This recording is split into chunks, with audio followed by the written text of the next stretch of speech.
Hezbollah in Los Angeles, caray. I wish they keep him under haps. Hey, can you guys hear me Mm. now? Boy, I just got you for a second there. Can you hear me? All right, thanks, kiddo. I'm gonna try to hang up and try again. Yeah, I got you. I got you out of one ear. Huh? I Huh? got you. Oh, You can hear me? I got you out of one of my ears for some reason. Okay, wait. But I can't hear you guys. Oh, well, what's more important? Wait, speaker is Beats Fit Pro. Okay, wait. Can you guys hear me now? I Can you hear can me? hear. I can hear you You can for hear some me? reason. I can hear you, but for some reason only out of one ear, which is Oh, I can unusual. hear you now too. You can hear me? You can hear me now though? Yeah, yeah. Oh, thank God. Okay, kiddo. Thank you. My kid is awesome. I'm Thank gonna you, baby girl. Okay. Whoo! All right. Crisis averted. Oh my God. That was stressing me out. I've had a stressful day already today. And I was really looking forward to this conversation because wait, I don't even know which mic is it? Which mic is it? Okay. Oh, it is. It's a good mic. Okay, good. So I've had a very stressful day, and and then I was just really looking forward to this, and so the fact that that just happened, and I'm not in tears is a good thing. Hi, Hanato. Thank you for holding That is everybody good. over. Thank you for holding it together. Um, I'm sorry. Tyson is like, bro, this is such an S show. It's so not like this. I'm so sorry. And uh, I'm so sorry. We're gonna make this extra special because this is like, I'm gonna fix it in post. I'm gonna fix the edit of this. Nobody's gonna see this. We're gonna come on. We're gonna look like we just like, hey, we're just kicking it. uh, that's up to you. I think that people need to see that your uncle Hanach is keep the ship afloat for her. Yes. Well, you did. Well, hello and hi, how are you? I mean, wow. Hold on, let me turn the fucking volume. Now you hear, but you're loud as a mother. Hold on, let Yeah, me see. okay. Does this change the amount? Because it turns down you. Do I sound lower You or sound I sound better the to me. same? You sound good. Okay, cool. Okay, well, look at Life and Logic already giving us a donation, saying hello, Karen, and had a great show I tonight. like Thank you. that. God, Thank are you so you? much. Now Okay, we well, so cooking with grease, huh? for sure. Should we just get to our guest because he's here and we've already Yeah, had a I little feel bit of. like why not? Because Chartier have waited long enough, God. I know, I know, I He's know. waited his whole life for this. I know, and I'm maybe while we're talking, I can send a new link because the only thing that bums me out is I started a new link, and so the one I sent out before, the link for that isn't going to work. But hopefully, people still come to YouTube and I think they'll find this. So I want to make sure though that we have a good time here. So without any further ado, I'm gonna don't just forgive me. I don't usually have the accent, but tonight I'm probably gonna because he's also from the Boston area, ladies and gentlemen. Oh, Tyson Chartier. What's up, guys? oh, How there he are is, kid. you? There he is, kid. Tyson Chartier. Chartier. I There we go. feel like, and I feel like Brendan Fitzgerald and I, we basically only say it like that, Chartier. Whenever we talk about you at work, it's Tyson Chartier. Yeah, it's you say Chartier, Charty, Chartier, however you want to say it. I don't really care. As long as you're Oh, saying my name, it's a good Chartier. thing. That's how the Check fancy people say it. check it easy, my brother. What you think this is, God? That's that Courvoisier. You're hanging out with the brothers too much, God. That's that Chartier. Try to be fancy. Yeah, Well, how are you? Thank you Tyrone for joining us. Chartier. Not bad, busy. We're finishing up camp. It's good. I've seen you guys do this on the back end with Calvin and Rob, so it's always a laugh. So I'm happy Right. to be here. Can you get a little closer to the screen? Thank you. Yep. You're gonna look like a little people. You're gonna look like Hasbulla if we look like this, and then you have a little like that. There you I, go. I'm How's this? yeah, that's better because I'm already look big and fine. You don't wanna even make me look more impressed. You Do you know. have any fighters as humble as Hanato, Tyson? No, I wish I had more as unhumble as him. There we go. Now we're talking. He understand. He recognized game. That's right. Oh, Yeah. listen, you said you were just finishing up camp. Which one was that? Because we know that you work with a stable of guys.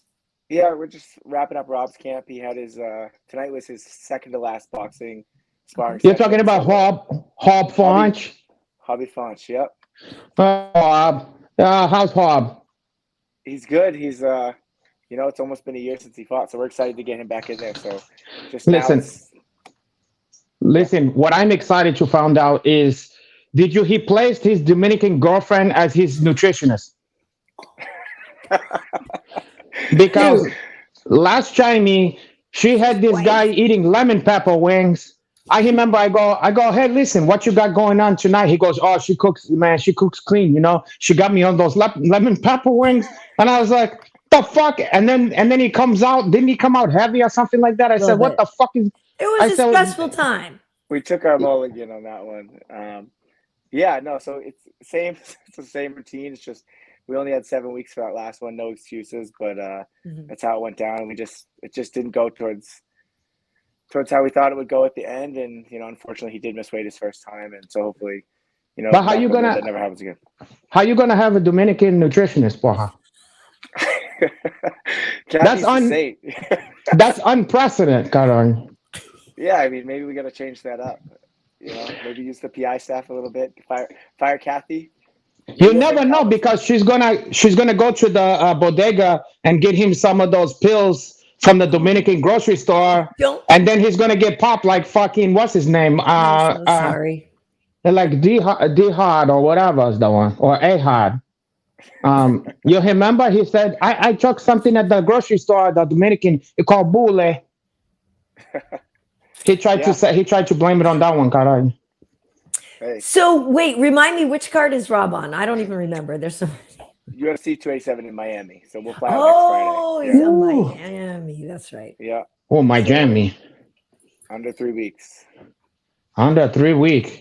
Oh, Miami. How do they keep these guys? Well, Hob is gonna have his girl with him now, so she keep his eyes focused. Yeah, and the baby. They have a baby now, Renato. Yeah, like a 3-month-old. So we'll be going out with the baby, Emerald, Rob's girl. Calvin's mom's coming to help. So we'll have the whole squad out there, so it'll be fun. Calvin's mom gets along with Hob Font.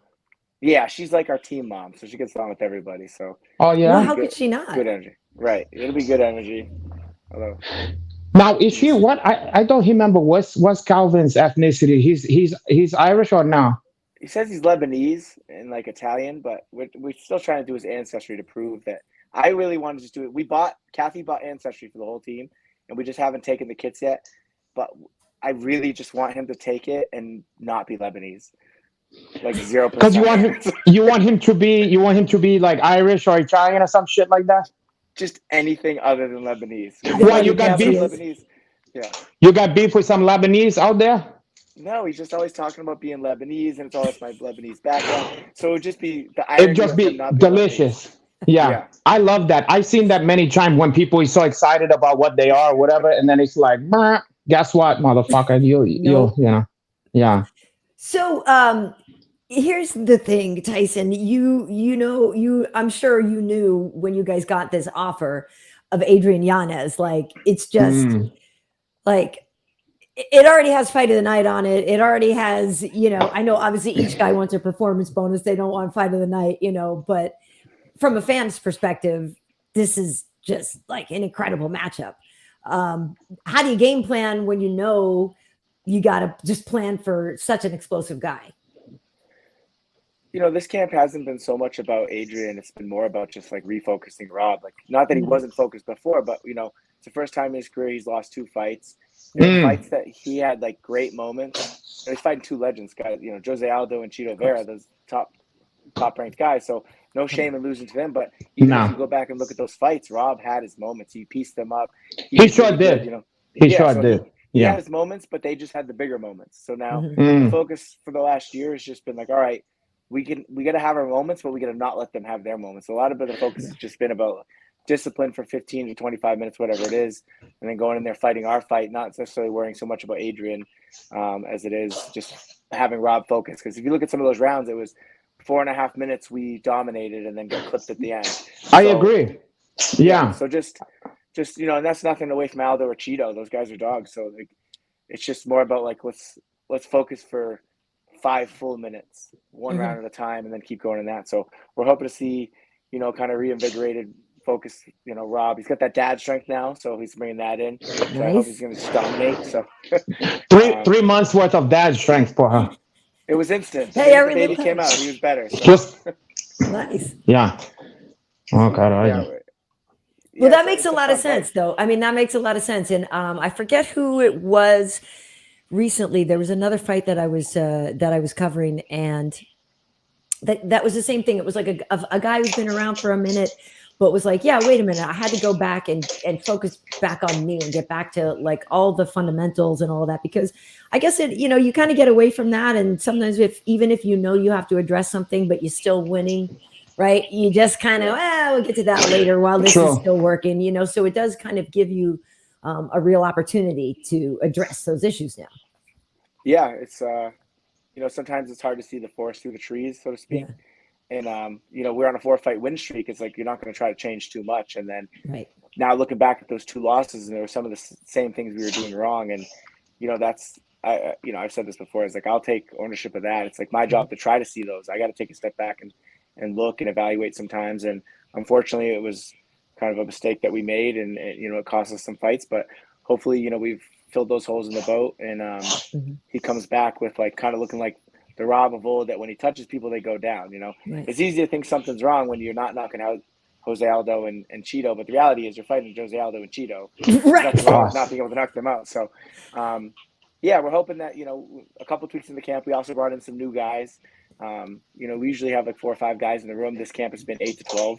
Nice. So having a lot of new bodies, new looks, other UFC fighters. So hopefully just kind of getting back to our roots a little bit of, maybe 5-6 years ago, of trying to, kind of stay hungry, just keep everything focused on us.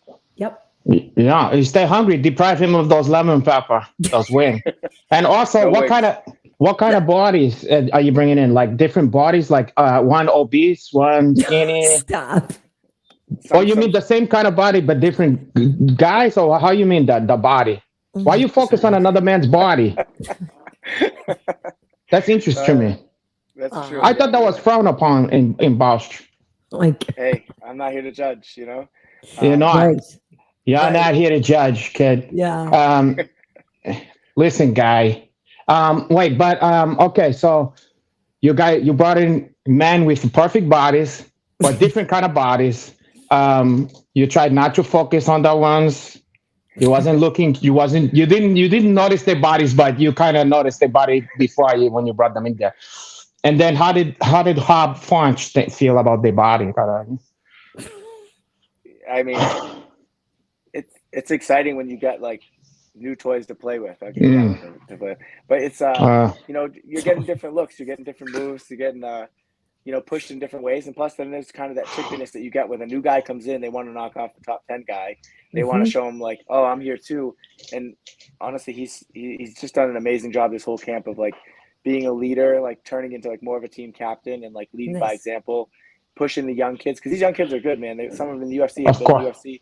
These guys are all like, either 6-0, 6-1 with 6 finishes. They're just some studs. A lot of them fought last week.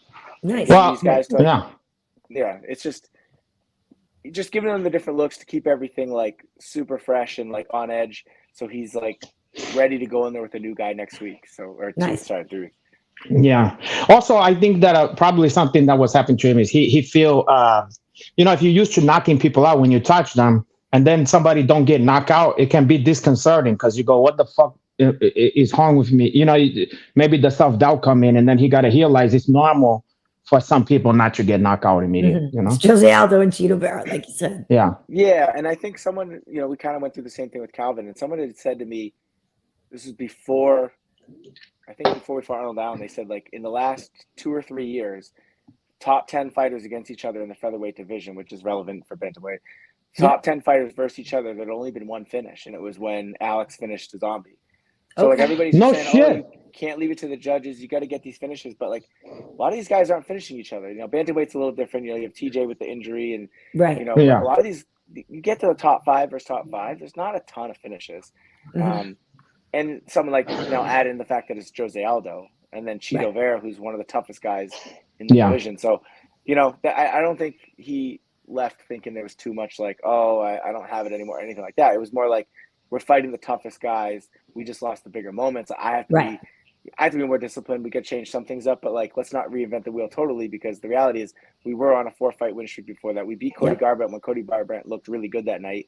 Ricky Simone, who's a stud, Sergio Pettis, who's a champion in another promotion now. So totally. No, he's been on the show. Yeah, we're down. Yeah. No, I mean, especially on the Cheeto fight, I mean, there were some points when it looked like Hobb was definitely like just controlling that shit, I mean, it was, and then, whatever's he's and better than we do, and we don't even need to feel that or whatever, but something Cheeto finishes strong, though. Cheeto comes on strong always in fights, and, Always with Cheeto, yeah, that's true. Yeah, it was a good fight. It was a good experience for, obviously we would have liked a better outcome, but those 25 minutes are valuable with someone at Cheeto's level, and now we have to learn from that and like parlay that lesson into this next fight against the next young hungry kid that's coming up. You got to parlay that kid. Is there a dog jumping up next to you? No, she just like. Oh, you talking about me or him? I heard somebody. Yeah, somebody's got a pup next jumping up. She just like did the little tap shoes past me. I think she's chasing the catch. Oh, okay. I can't pay attention to these fucking animal. It's Animal House. But yeah, go ahead. I was going to say, you mentioned Calvin Kattar, who, big fan. Who's also been on the show. For folks who don't know yet, Rob and Calvin have both been on the show. But the last time we saw him, the pride of Beirut, kid. The pride of fucking Lebanon. Fucking Lebanon's finest, kid. Freaking Calvin Kattar. Wicked cute, wicked good, wicked just a fighter. Oh, just wicked cute. Oh, wicked cute. Wicked cute. Oh, but so he was fighting Arnold Allen, and unfortunately had a knee injury. So what's the status with him? How's he doing? So I think it was December 14th. He got total ACL reconstruction, and so now he's about 3 months post-op. He's way ahead of schedule. Okay. He did the first month of PT at the PI, and then he's been back for 2 months, and he's going to go back for the month of May at the PI too, and just keep rehabbing. So realistically, he will fight again this year. It's just a matter of when. And we're not trying to fast track it. They were like, he could fight at 8 months the way he's looking right now, 8 months post-op, but we're not going to rush that. So if we what's the point? Yeah, why? Yeah, so we'll let the division kind of work itself out, and then when he comes back, he's right there.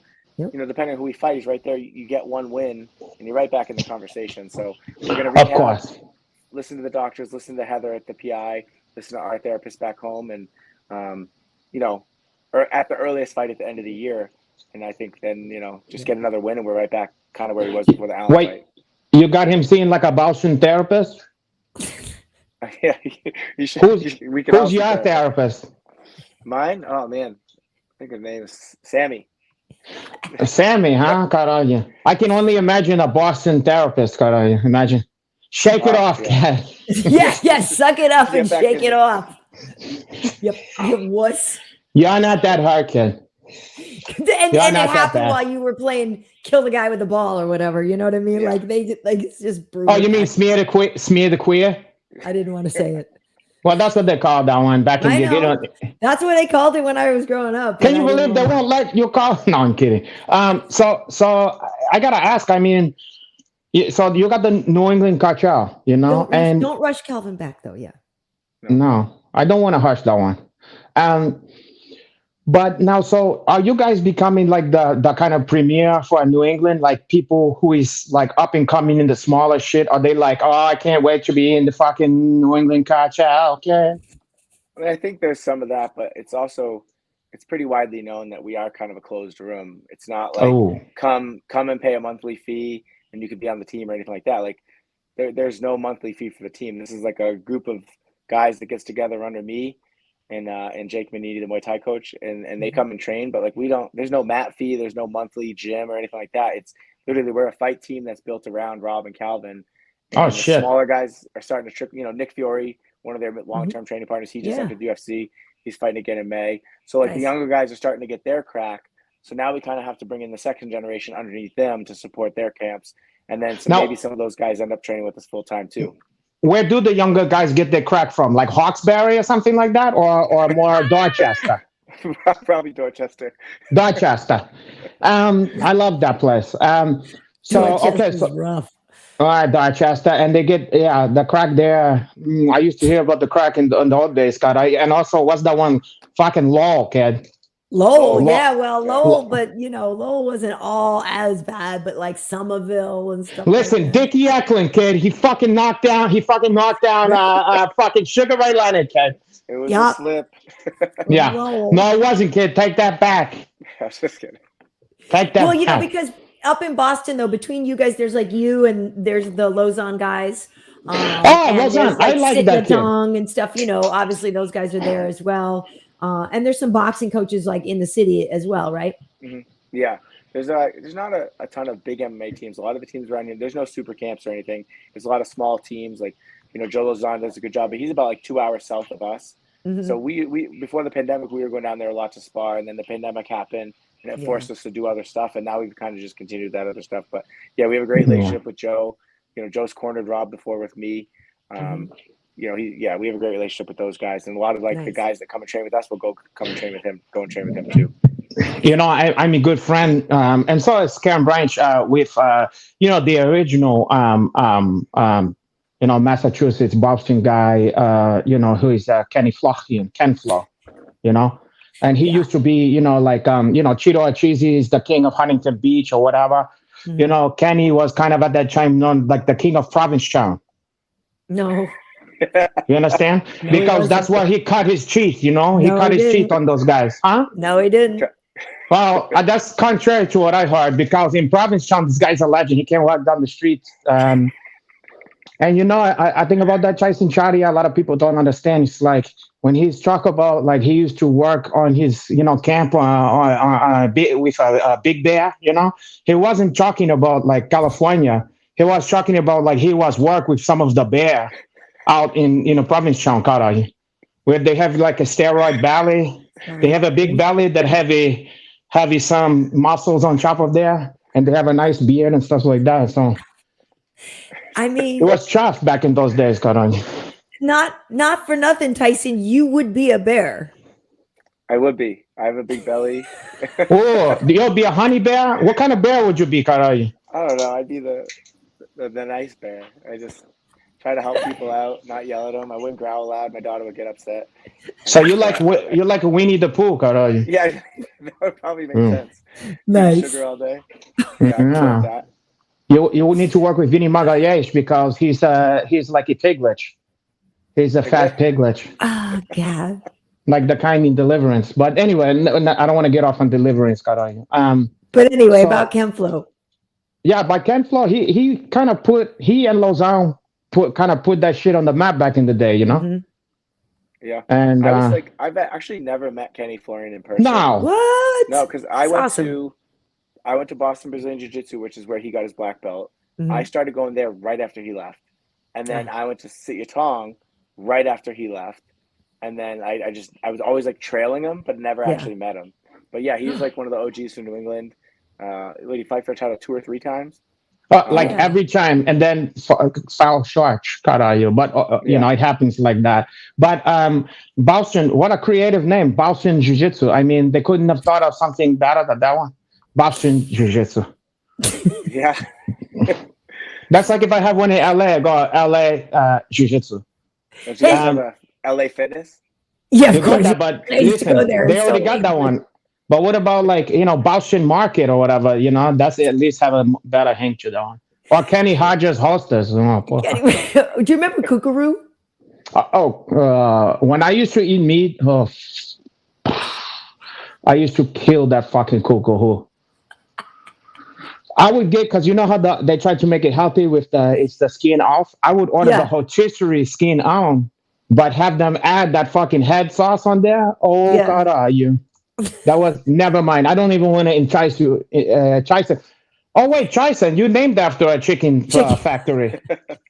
Tyson, was you named after a chicken's factory?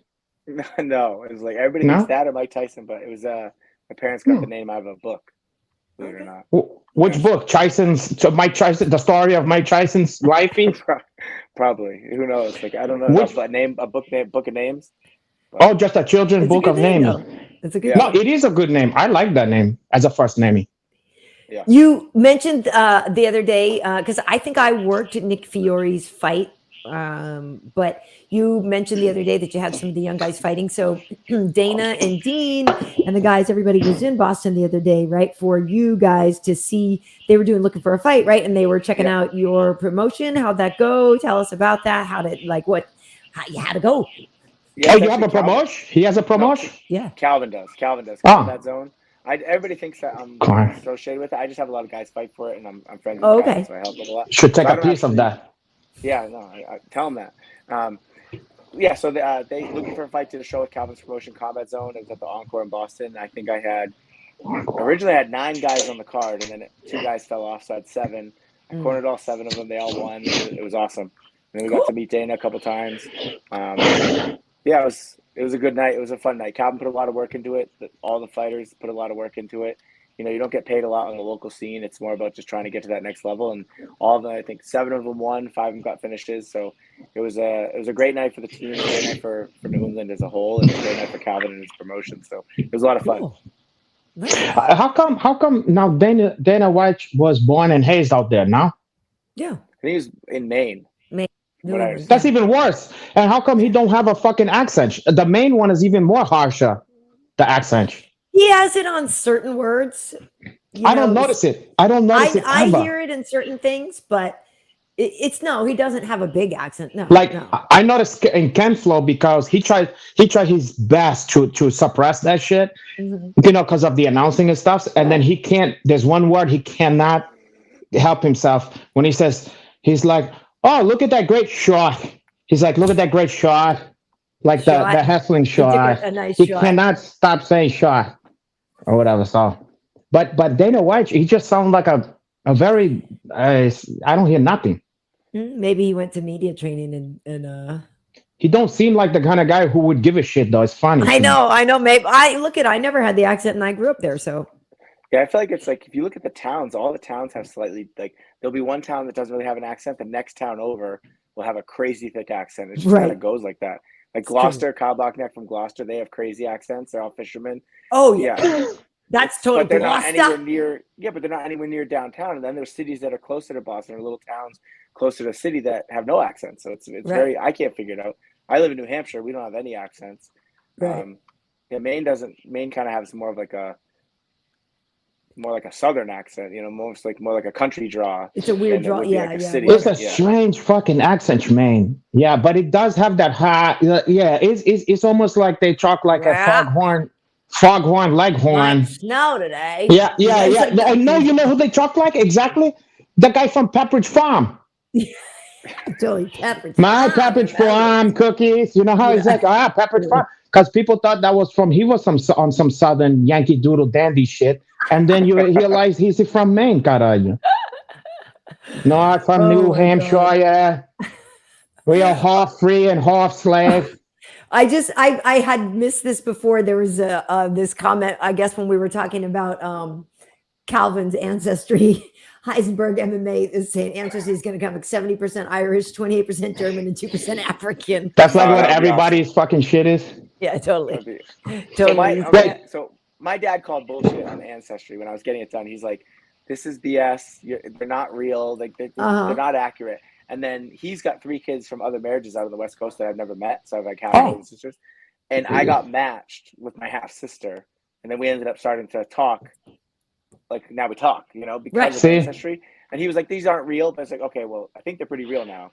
Yeah, it is real. It is real because without knowing anything about, like, my mom and me did it separate, and we even did separate fucking companies or whatever, and the same shit came out from there, minus my dad's shit. So I mean, it is what it is. I call bullshit on the doggy one though. Because you see somebody with a pit bull and it says it's half poodle, 75% fucking schnauzy doodle or whatever, and you're like, no, that's not the fucking correct shit. Right. So yeah, live free or die. Speaking of New Hampshire, Jay. So what part of New Hampshire you live in? I'm in Auburn, New Hampshire. It's just a suburb of Manchester, which is like the biggest city in Manchester, Right. or in New Hampshire. It's 45 minutes north of the city of Boston. Yeah. Okay. So is there like mean streets of fucking New Hampshire? Well, I mean, it's getting like not really compared to other cities, but now you see like shootings in the news and people getting shot outside bars and stuff like that. And what are they getting shot of in New Hampshire? The fucking the foliage. They're like my foliage. My lobster trap. Yeah, my lobster traps. You caught 3 fucking langostinos in my fucking lobster trap. I want it back. No, wait, no. It's New England clam chowder versus Manhattan clam chowder. Oh, and then that's it. It's not a comparison. Not a comparison. Please don't come at me with that BS. Well, what do you like better, linguine with head clam sauce or linguine with white clam sauce? Huh? Now that's more of a legitimate fight. Now that's more legitimate because we understand that nobody's checking for a Manhattan clam chowder. But in terms of the linguine white clam sauce versus head clam sauce, some people prefer the head clam sauce. Let's not get it twisted here. Yes. Let's be honest here. I guess. So I used to, when I was younger, I used to go to Hampton Beach, and like Salisbury Beach and all that stuff up in New Hampshire. And it was always so cold. But you don't know, like you'd go in the water and like your skin, like you would come out bright red because it was just cold. No matter when you went in. I don't know if you used to go there or if it's like still a thing, if people even still do that. Yeah, the water's usually like 57 degrees, so it's freezing in the summer. So yeah, that's where we grew up. Like we'd go like once a year. We wouldn't really have a lot of money, so that was like our year vacation in the summer. We'd rent a cottage with like 3 other families. We'd sleep on the deck, on the floor, but you'd go to the beach every day, and that was where we grew up going. And then once you get to be a teenager in the summer, you'd go and cruise the strip and try to pick up girls. Yeah, I can only imagine the strip. It's actually a really nice beach. It's like, if you look at the quality of the sand, there's not a lot of rocks, there's not a lot of seaweed. It's a very nice beach. It's just the people. There could be better people. Yeah. I mean, I haven't been in forever, but I remember it not being great. What's the worst kind of kid? Like, what's the shittiest version of like the douchebags out there? Like, what kind of stuff you dealing with? Like Guido type, kind of? Anybody wearing a wife beater is probably not one you're going to get along with. Kind of like Jersey Shore typey of the New Hampshire scene or whatever? Yeah, it's like a wife beater, walking a pit bull. Maybe they got a snake around their neck, smoking cigarettes. We got it all. Snake. What's some of the name of the shitty bar where those guys would hang out on the strip? There's not. Well, there's like there's a Hampton Beach casino and ballroom. That was where they had the very first bare knuckle boxing match, and it was like. You mean in history? In the history, yeah, that was. Well, I mean, back in the old days, they didn't. In these Chimey, modern day, yeah. But it was weird because you basically wore amateur MMA gloves, but they had like a slit right here, so you could see your knuckles. So on TV, it looked like you were hitting with your knuckles, but they had like padding elsewhere. But if you actually punched the ground, your knuckles never hit the ground, and there was like a lot of controversy around it, like saying that anybody fought on it that was going to get suspended by other commissions, and it ended up not happening. But that was kind of where bare knuckle started. It was first show was in New Hampshire at the Hampton Beach Casino Ballroom. Nice. I can only imagine the females associated with that shit. Oh God, I would work with it though, Tyson Chartier. I would find a way to find the best ones. If you like pale girls, Renato, if you like pale Irishy girls with accents and bad attitude, I know how to work with I know how to make how in like those cooking shows where they give you like, make a dish with pasta, bubble gum, pesto, mayonnaise, and soy sauce. Yeah, right. I'm gonna find a way to make something out of that. I'm sure you would. I'm gonna check that back to the hotel home, to the seaside motel or whatever. I'm gonna find a way to enjoy that. Yeah. Which place would I took them to? Or down in Plum Island or something. You'd go to like. Well, that's. But if you're in New Hampshire, you'd go to like, where would you go? Like, I used to live near Nashua, right? So I lived in Massachusetts, but it only took like 15 minutes to get to the border, and there was no tax on a lot of stuff in New Hampshire. So we lived in Massachusetts, and Taxachusetts, people would call it, and stuff. So we would just drive over the border, and you go to the packing or you go to whatever. But like a lot of time, that's what we would just do. Go just do all our shopping right up in Nashua. Like Nashua makes you say it like that. It's just Nashua. Like it's not even. You can't help but say it like that. But anyway, yeah, like that's what I did. Like that Tingsboro Nashua line or whatever. Yeah. Yeah, New Hampshire's wild. Like you drive into New Hampshire, the first thing you see is highway rest stops that have state liquor stores. Yeah, totally. So all the people from Mass and Maine drive in, get their booze. Exactly. Like so you just people need to go right realize over that. the border. Okay. Yeah, you just hit it and quit it. Like, yeah. Yeah. That's smart, kid. That's wicked smart, kid. So I'm curious. A lot of guys who is the best at coaching and have like the best fighters and stuff. It's like you never know. I of course I'm first hearing of you as a trainer, but you had to have. What was your background? How you got into fighting in New Hampshire in the first place, Kattar?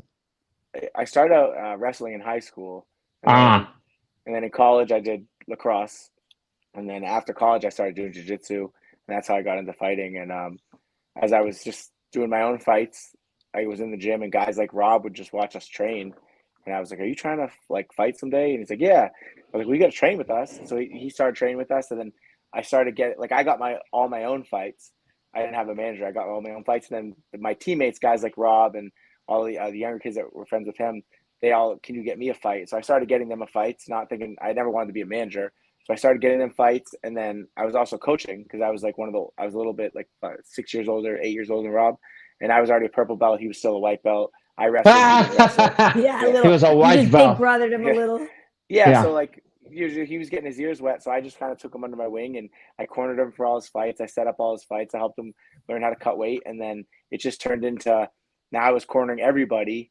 And then fast forward, he's in the UFC. Fast forward a couple more years, we broke off, started our own thing. And that's just how it happened. It was never like an intention of like, I would like to manage or coach guys or anything like that. It's just I was helping my friends, and it turned into something. So back then you didn't even know it, or did you know it? You were setting lobster traps for all these fucking guys. You were setting the lobster traps, and you were tending to those traps, and the lobsters just gave themselves to you, Kattar. And now you can take, you can take a wet bite of all that burst now. Yeah. You can dunk it in the tartar sauce. The Chartier. Dunk it. Speaking of Dunkins. Chartier sauce. Oh, Kattar. Whoa, we're going to make Chartier sauce. Speaking of, what's your order at Dunkin's? I don't drink coffee. My wife goes every day and gets like. What kind of man don't drink coffee?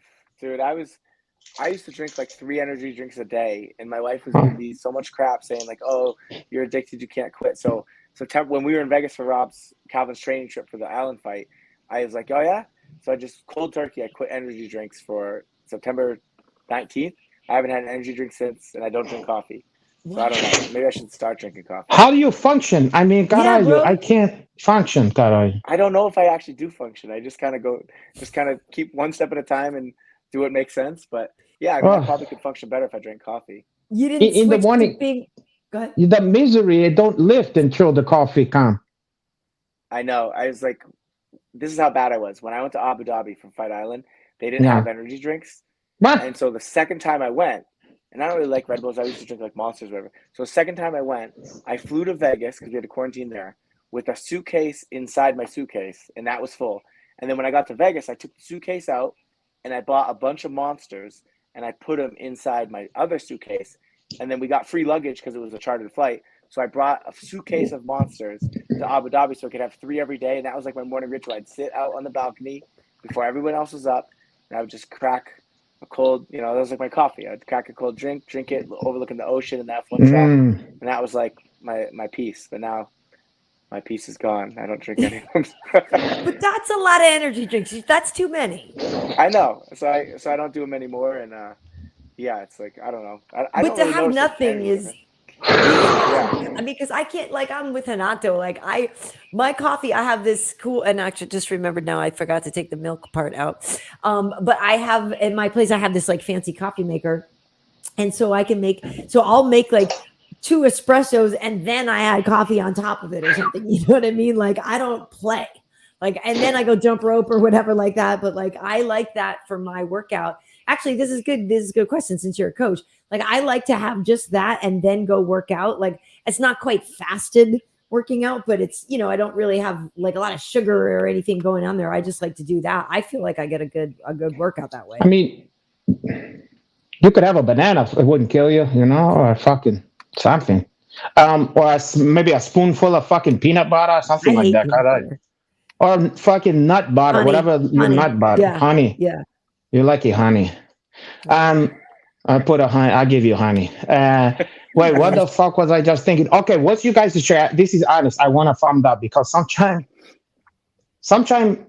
once I get the coffee, I'm okay. I want to know, how do you guys deal with even just the first part before you even get out of bed? You know how sometimes the alarm went off. If you don't have something you have to do, like it's work, you have to get up. That I can just get up because I go, I'm going to be in trouble if I don't do this. You know what I mean? Right. But let's say a day when you don't have to get up, but you know it's good for your lifey to get up. How do you know how you wake up and then your eyes is like heavy? How do you get those? How do you snap out of it? Like how do you snap out of it? How do you get up and go, okay, you know, do you guys have a trick for that one? I'm not the person. I'm a night owl, so I go to bed. Me too. Yeah. So I'll go to bed at like 3 or 4 every night. Me too. Yeah. I can't help it. Yeah, I got like 3 little kids. My daughter's 3, so she's dealing with sleep regressions and all that. So I'm on call till, you know, whatever. And then finally I'll go to bed at like 3 or 4, and then our sessions aren't till the afternoon. So you know, I just kind of sleep till I wake up. And so good. Okay. Yeah. So I don't feel so bad. But you know how sometimes 3 or 4 is late, though. You know how you feel bad? You know, you feel bad though, you're kind of like, this isn't good for me. Like, I gotta get the fuck up, you know, and like, but your eyes, you know, when you're trying to watch a movie or something and your eyes is getting heavy, that's how I feel a lot of time when I wake up. I go, and I can't get out of that fucking state. Yeah, I feel that way, like, because I'm a night person too, so I don't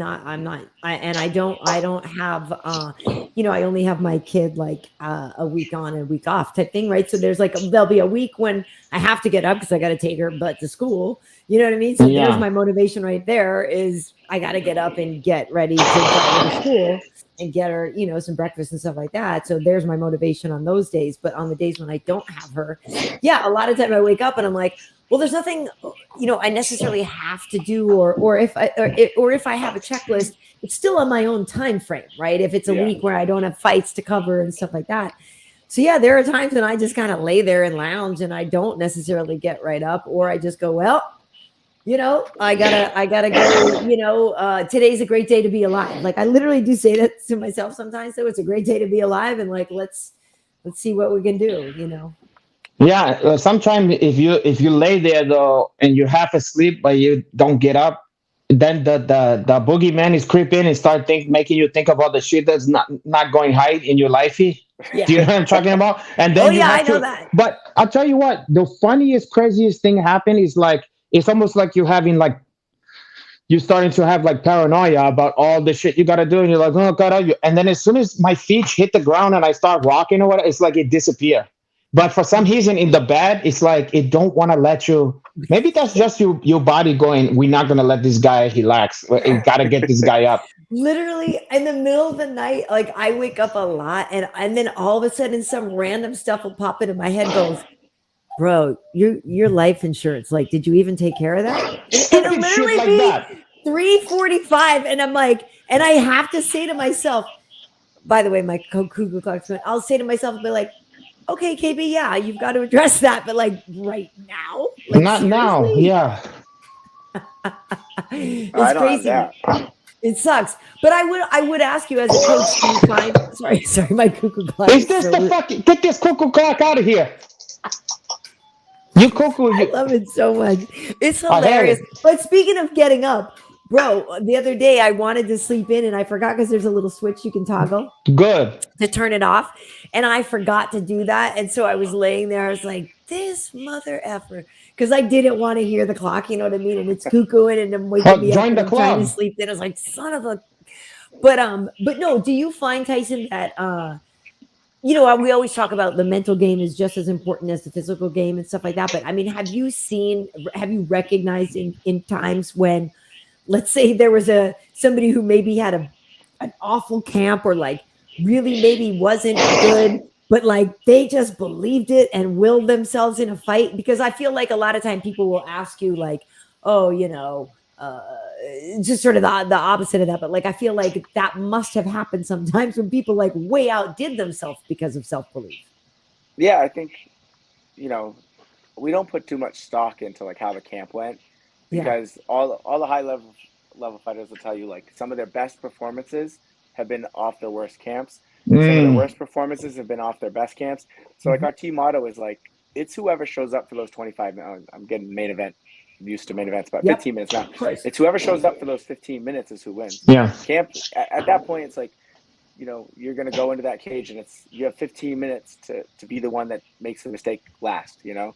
And so we try not to put too much stock into that, because there's really not a big correlation between, you know, you had injury the whole camp and then it affected you in the fight. It's like, that might have been your best fight, you know? You might have come through injury free the whole time and you get in the fight and you just can't let your hands go or whatever, you just feel off. So it's tough. It's, you know, but what I do see, like, kind of relevant to that is guys that you see in the gym and you're like, man, this guy, like, does he have it? Is he next level good enough? And then you see him in fights and you're like, wow, how do you do that? Like, it's a different person, you know? That's the best kind. That's the best kind, right? Want. The ones who show up on fight night. Yeah. And those are the ones that, like, they have that utter self-belief in the fight. They're just like, they only know, like, I'm going to go and I'm going to win, you know? And it is crazy when you see that. Those guys that in the gym, they're like making every wrong move they can make. They're making all the mistakes. They're just like, they seem like they're not putting it together, but they're kind of tough, you know? And then in the fight comes and they just bring a pace and an attitude. It's almost like they big brother someone, and they just, their mind wills them to win. And there's definitely a lot of value in that. And those guys can teach the really skillful guys a lesson. He's like, listen, like, if you're not feeling it this day, you just bring that attitude. Like, treat this guy like your little brother, and it can make a big difference in a fight. Because then they watch the guy that they know isn't that skilled beat someone that maybe beat them in the past, and like, how did that happen? But it's really just a mindset going into these fights. And the mental part of fighting is, I spend just as much time on the mats talking to these guys between the ears, not about moves, but about like mindset and like, you know, you do this in a fight, you're going to lose. Like, this is what I don't want to see. Like, we just had the fights last week, and I was calling out one of the guys in the mats, like, listen, you won, but you got tired, and here's why you got tired, you know? And then, you know, how do you just always coaching up the minds, because it really is like, it's a mind game in there, and it's like the stronger mentally prepared fighter wins. For sure. Yeah, I mean, what the fuck was I just gonna say? It's obviously go ahead.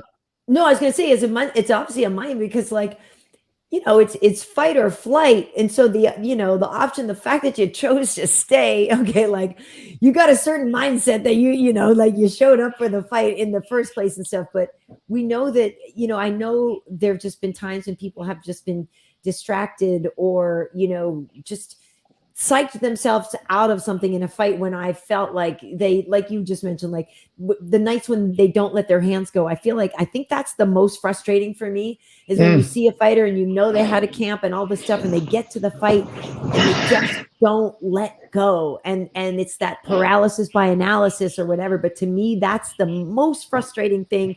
I don't know how you overcome that, if you've ever dealt with that as a coach, but to me, I feel like that's the hardest thing, when like you just can tell someone's overthinking everything. Yeah, I take those pretty hard, because like, you know, your peers will be like, well, there's nothing you could do. You told them to go and you didn't go.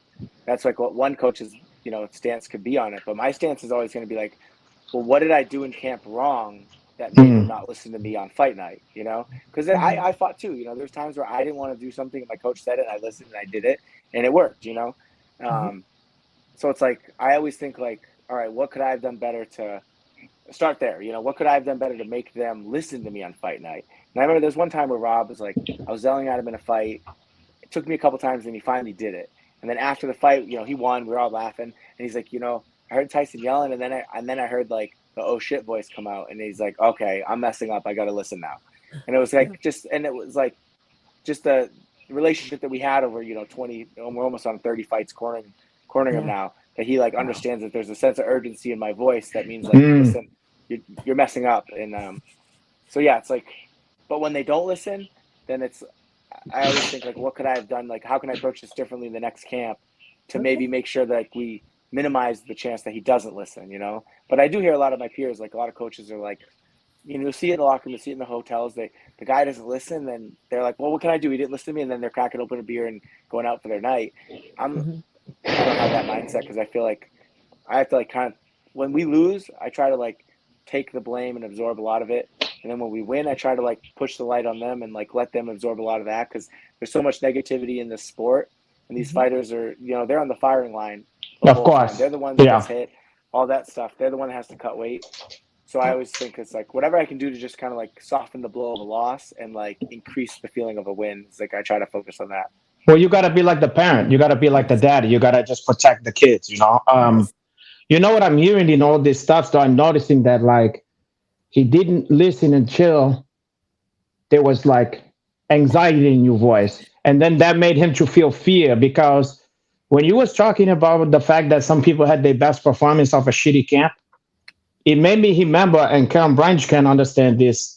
Also, we both have experience at doing acting stuff, And she will tell you this, or at least most actors will tell you this.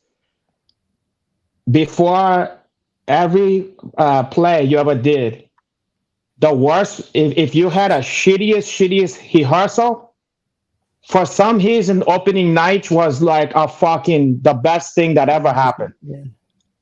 And I'm talking about shitty to the point where you feel like you want to give up, like we should shut this thing down. It's not going to happen. And everybody's panicking because we're clearly not ready. This is terrible.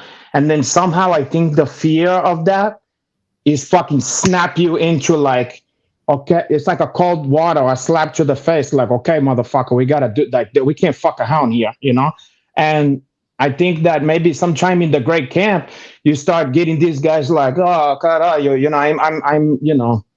I got this shit made, and then you don't have that fear that kind of sharpen you up, And maybe there's something to that. I don't know. I'm always trying to figure out the mind. It's so hard to figure out, and all the fighters are different. It's tough. It's yeah.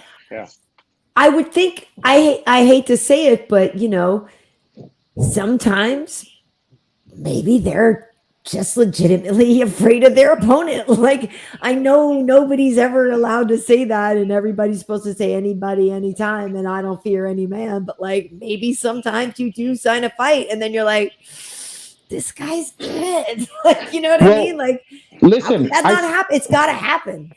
I saw Rampage talking about this the other day on some kind of old interview or something. He said that he was scared to fight when he saw that the other guy was scared of him. Because he goes, now I know that this guy is going to fight like a fucking... He's like, I don't want to fight a guy that's scared. It was interesting to hear that. I go, oh, because like, he was like, I know that this guy is going to be fighting like, almost like in a, like Jamie Lee Curtis in a fucking Halloween. It's like, they're fighting for their fucking lifey, like a cornered animal, so I don't know what, who knows what the height answer is, but I do know that a lot of the great champions would talk about how scared they was before a fight, Case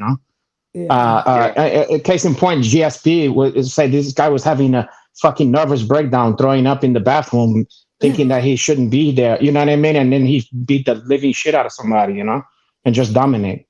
Illinois Bigfoot saying Tyson's wearing a Lightning McQueen hat. To be honest, I don't even know what is Lightning McQueen. What is that? Love that. What hat the fuck is that? a Lightning McQueen? It's Melon. It's just like a company in California that just sells stuff online. And your kids like that one? No, they like Lightning McQueen. No, it looks like Lightning McQueen from Cars, but it's not. Oh, yeah. Oh, okay. Because I don't spend a lot of time with my kids. That's why I am lost with all that stuff. So you say your kid, any shit that kids is into?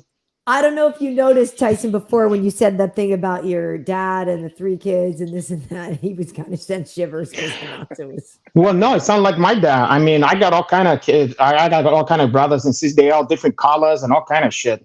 Nobody knows what the fuck is going on with you see these people. They're different generations. There's young ones and people that have gray hair and balding. There's people of different ethnicities, and you're like, what the fuck do these people? It's a motley group. Just do their DNA testing. I don't want to know about more of that one.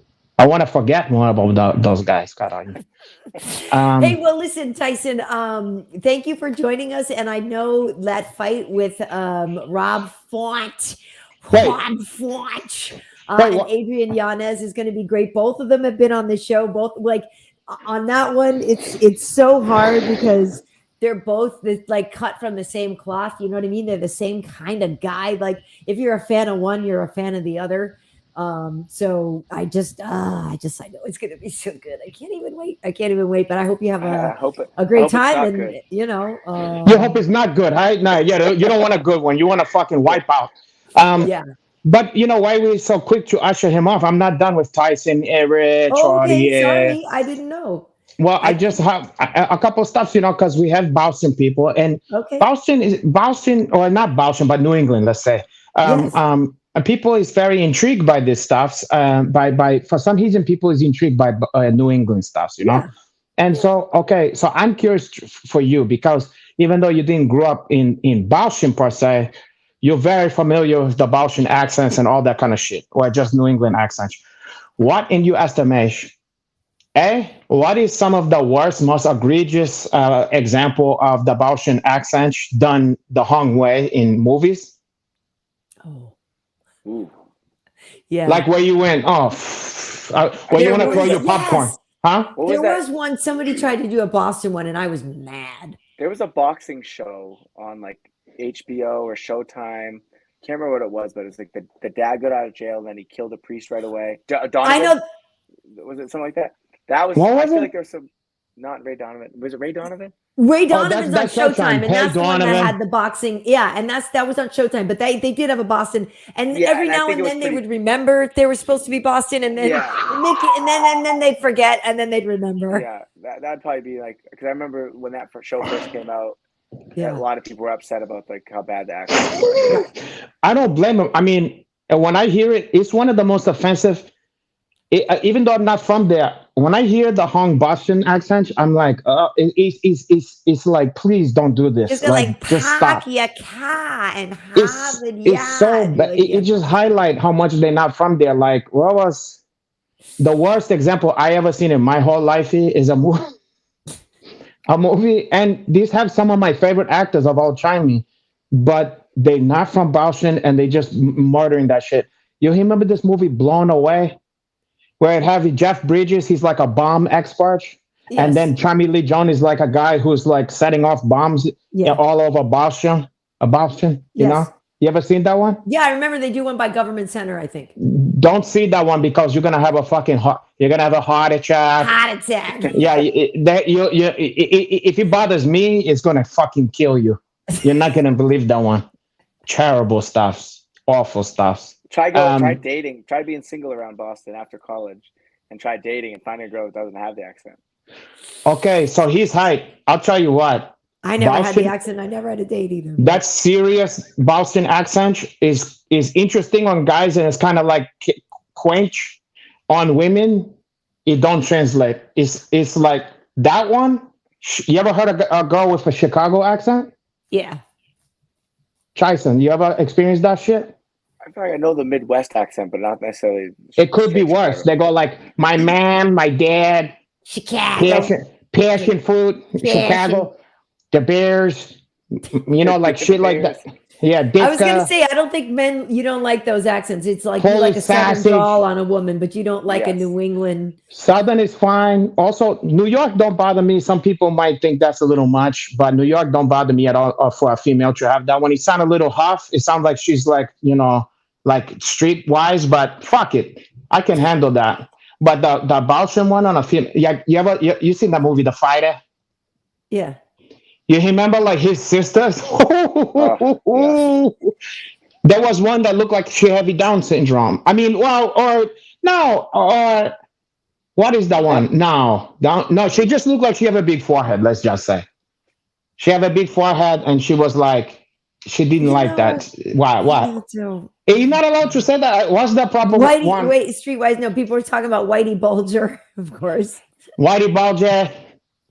Oh, that's another one that had some bad accents in Black there. Mass. Well, Black Mass was a good movie, though. I like Black Mass. Incredible movie. A couple like that. There was an Australian guy that was doing the Boston accent. Oh, God. And what was the other one with DiCaprio and that was a mix of terrible accents, mostly terrible. And The Departed. The Departed. The Departed. Yeah. That has some bad accents in there. Great movie, some bad accents. Even I can tell the accents was not authentic.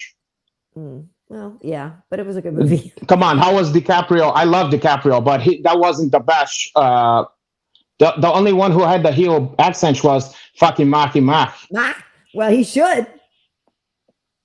You know, you remember? Girls love the Boston accent for some reason.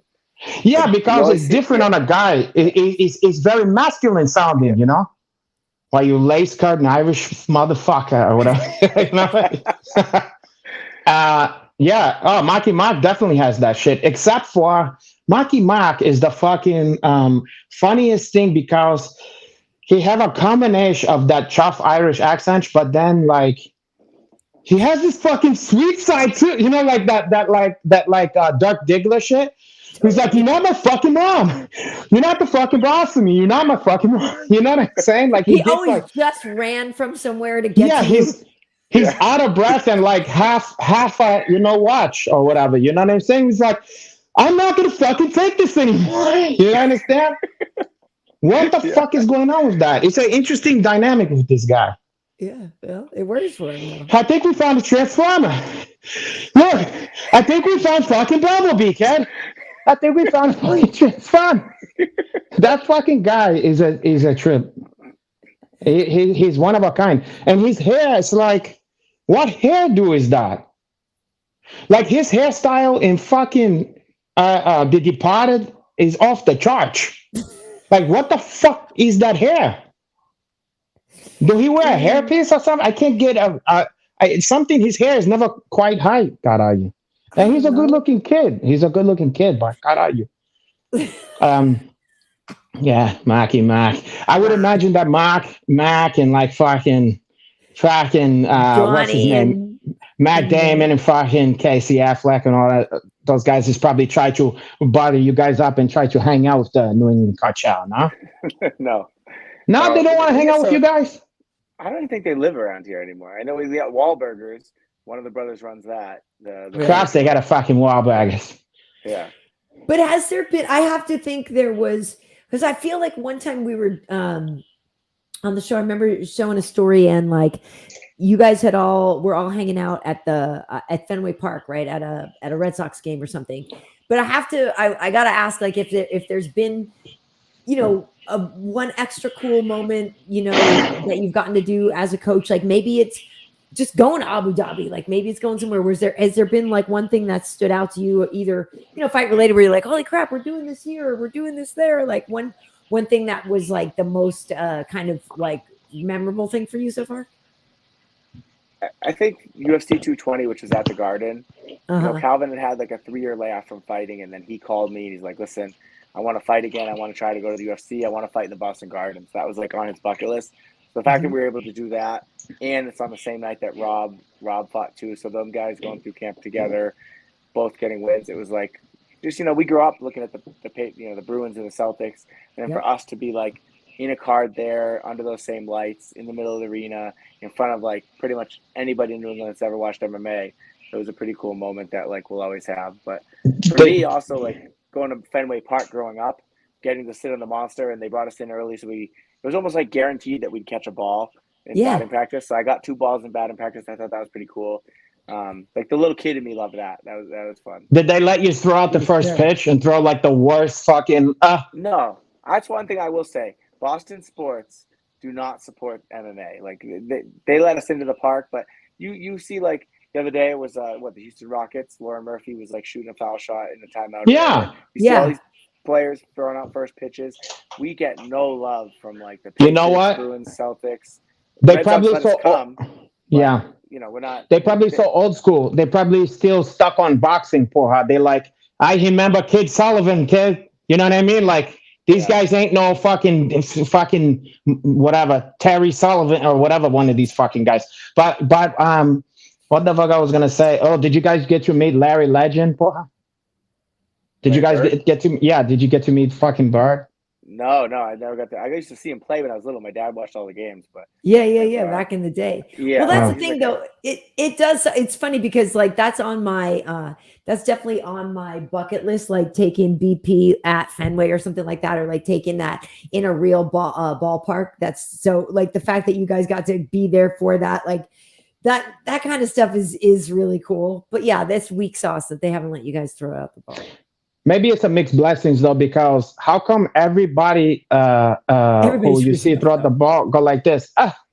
Like it looked terrible. It's the worst. Look, I did it one time, and my philosophy was this: I don't care if it's a ball, it's a crazy fucking ball. It looked like Charlie Sheen in fucking Major League, whatever. I'm gonna at least throw this fucking thing hard.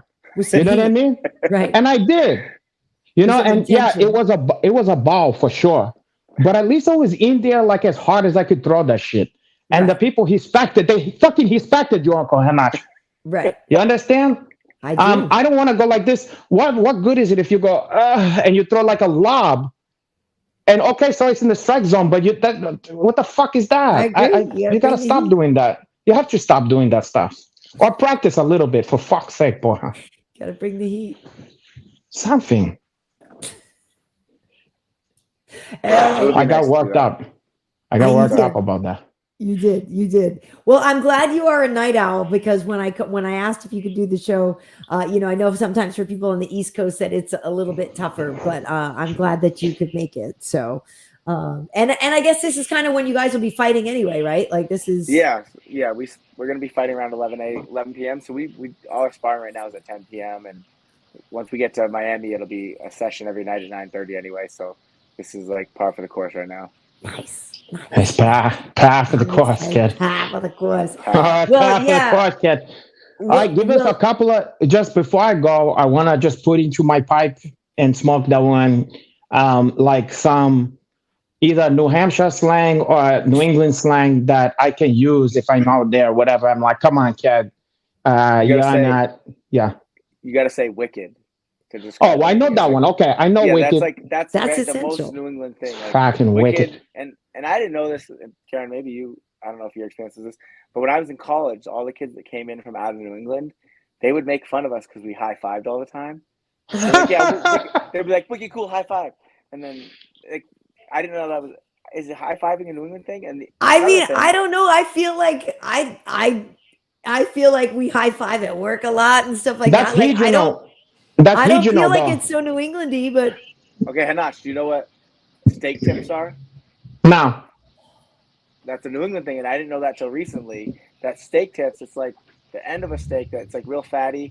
You usually put marinade on it, we'll cook it up. It's very it's awesome, steak tips. But we'll have like steak tips. You guys don't have steak and cheeses, which would be like grilled up steak or chopped up, or what do you call it? Chopped cheese, whatever. Yeah, but ours is like cubed. It's cubed steak on a sub, and we call it a steak tip sub. I just had a kid here from Minnesota to train with Rob for 2 weeks. This kid Angel, and I was like, "Oh, do you want a steak tip sub?" He's like, "What's a steak tip?" And I didn't realize it was a New England thing. So he had 4 steak tip subs when he was here. Yeah, steak tips are a New England thing. I didn't know that. So I didn't know that. It's amazing. Now you can act like you're from New England. Just be like, "Yeah, I love steak tip subs." Every time I get one. You use that's a way to use the worst cut of the meat, like the chuck or the chunks or whatever, and put it in a sandwich, Kattar. But that's the thing is you can eat it on its own and it's still good meat. It's not like the BS meat. Like it's not like stew meat. No, if you go to a barbecue stuff, it's just here, like there's always gonna be steak tips. They marinate it. They'll teriyaki, bourbon, house, whatever. But that's like a big thing around here. I didn't know it wasn't a thing everywhere. Yeah, no. I had no idea either. But in turn, funny you said that about the high five is, because I don't know if you know this, that even though I'm born in Brazil, my father's an African American man who was in traveling and left and was planting his seed and left me to my own device in Brazil. And then whenever I would see this guy, he's also old, you know. So he was like maybe 40 when I was born, you know. So That's not old. Before I knew Daddy, that's kind of listen. Well, I'll put it to you this way: he was teaching me slangs, or I was emulating slangs that was way the fuck out of date. You know, like he would say, like you know, like solid, or like okay, young blood, you know, like that. Right. Instead of saying dynamite, be like that's the dynamite bomb or whatever, you know. And so you got me saying shit, trying to repeat that, and the people were like, "What the fuck?" And then here's what was out of date.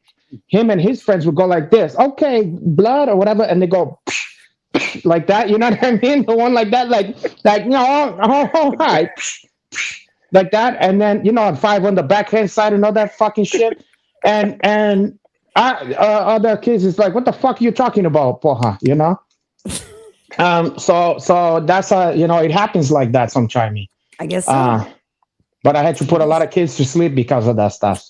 Oh my god! Oh my god! Like all right, that. last question.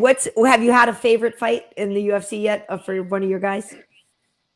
I feel like the favorite fight is probably the Giga fight, just because he came back after the Max fight. People counted Calvin out. He was such a big underdog. Yeah. And then, yeah, just doubted. That was incredible. Going into it, and it was just the performance of a lifetime for him. It was. So there's not a moment better than that. Like I think, like there's a lot of moments, but that one, like just with all the drama leading into it, and people kind of coming out and kind of writing him off, I think that was like a really big moment. It was like there was people being like, listen, they're probably going to cancel this fight because they want Giga to fight Alex, so that you guys might not fight. Like that was the rumors we were hearing. Yeah. Like 8 days out from the fight. Yeah. And so like to go from that to we just did what we did was a big moment. It meant a lot. That was one of the most unexpected. I mean, you knew he had a shot, but you didn't know he was gonna dominate. You know what I mean? Like it was like, wow, that was very impressive. That was very fucking impressive. Yeah. Yeah, because Gig is no joke. Yeah, no, I mean, and he's the nicest kid too. Like I met love him him. after. Oh yeah. And he like I remember when we were fighting Josh Emmett, I was like slapping Calvin down when we were getting greased up right by the cage. I looked over and Giga's sitting in the first row and he just winked at me. And then after he was at the same bar we were, him and Calvin had a shot. Nice.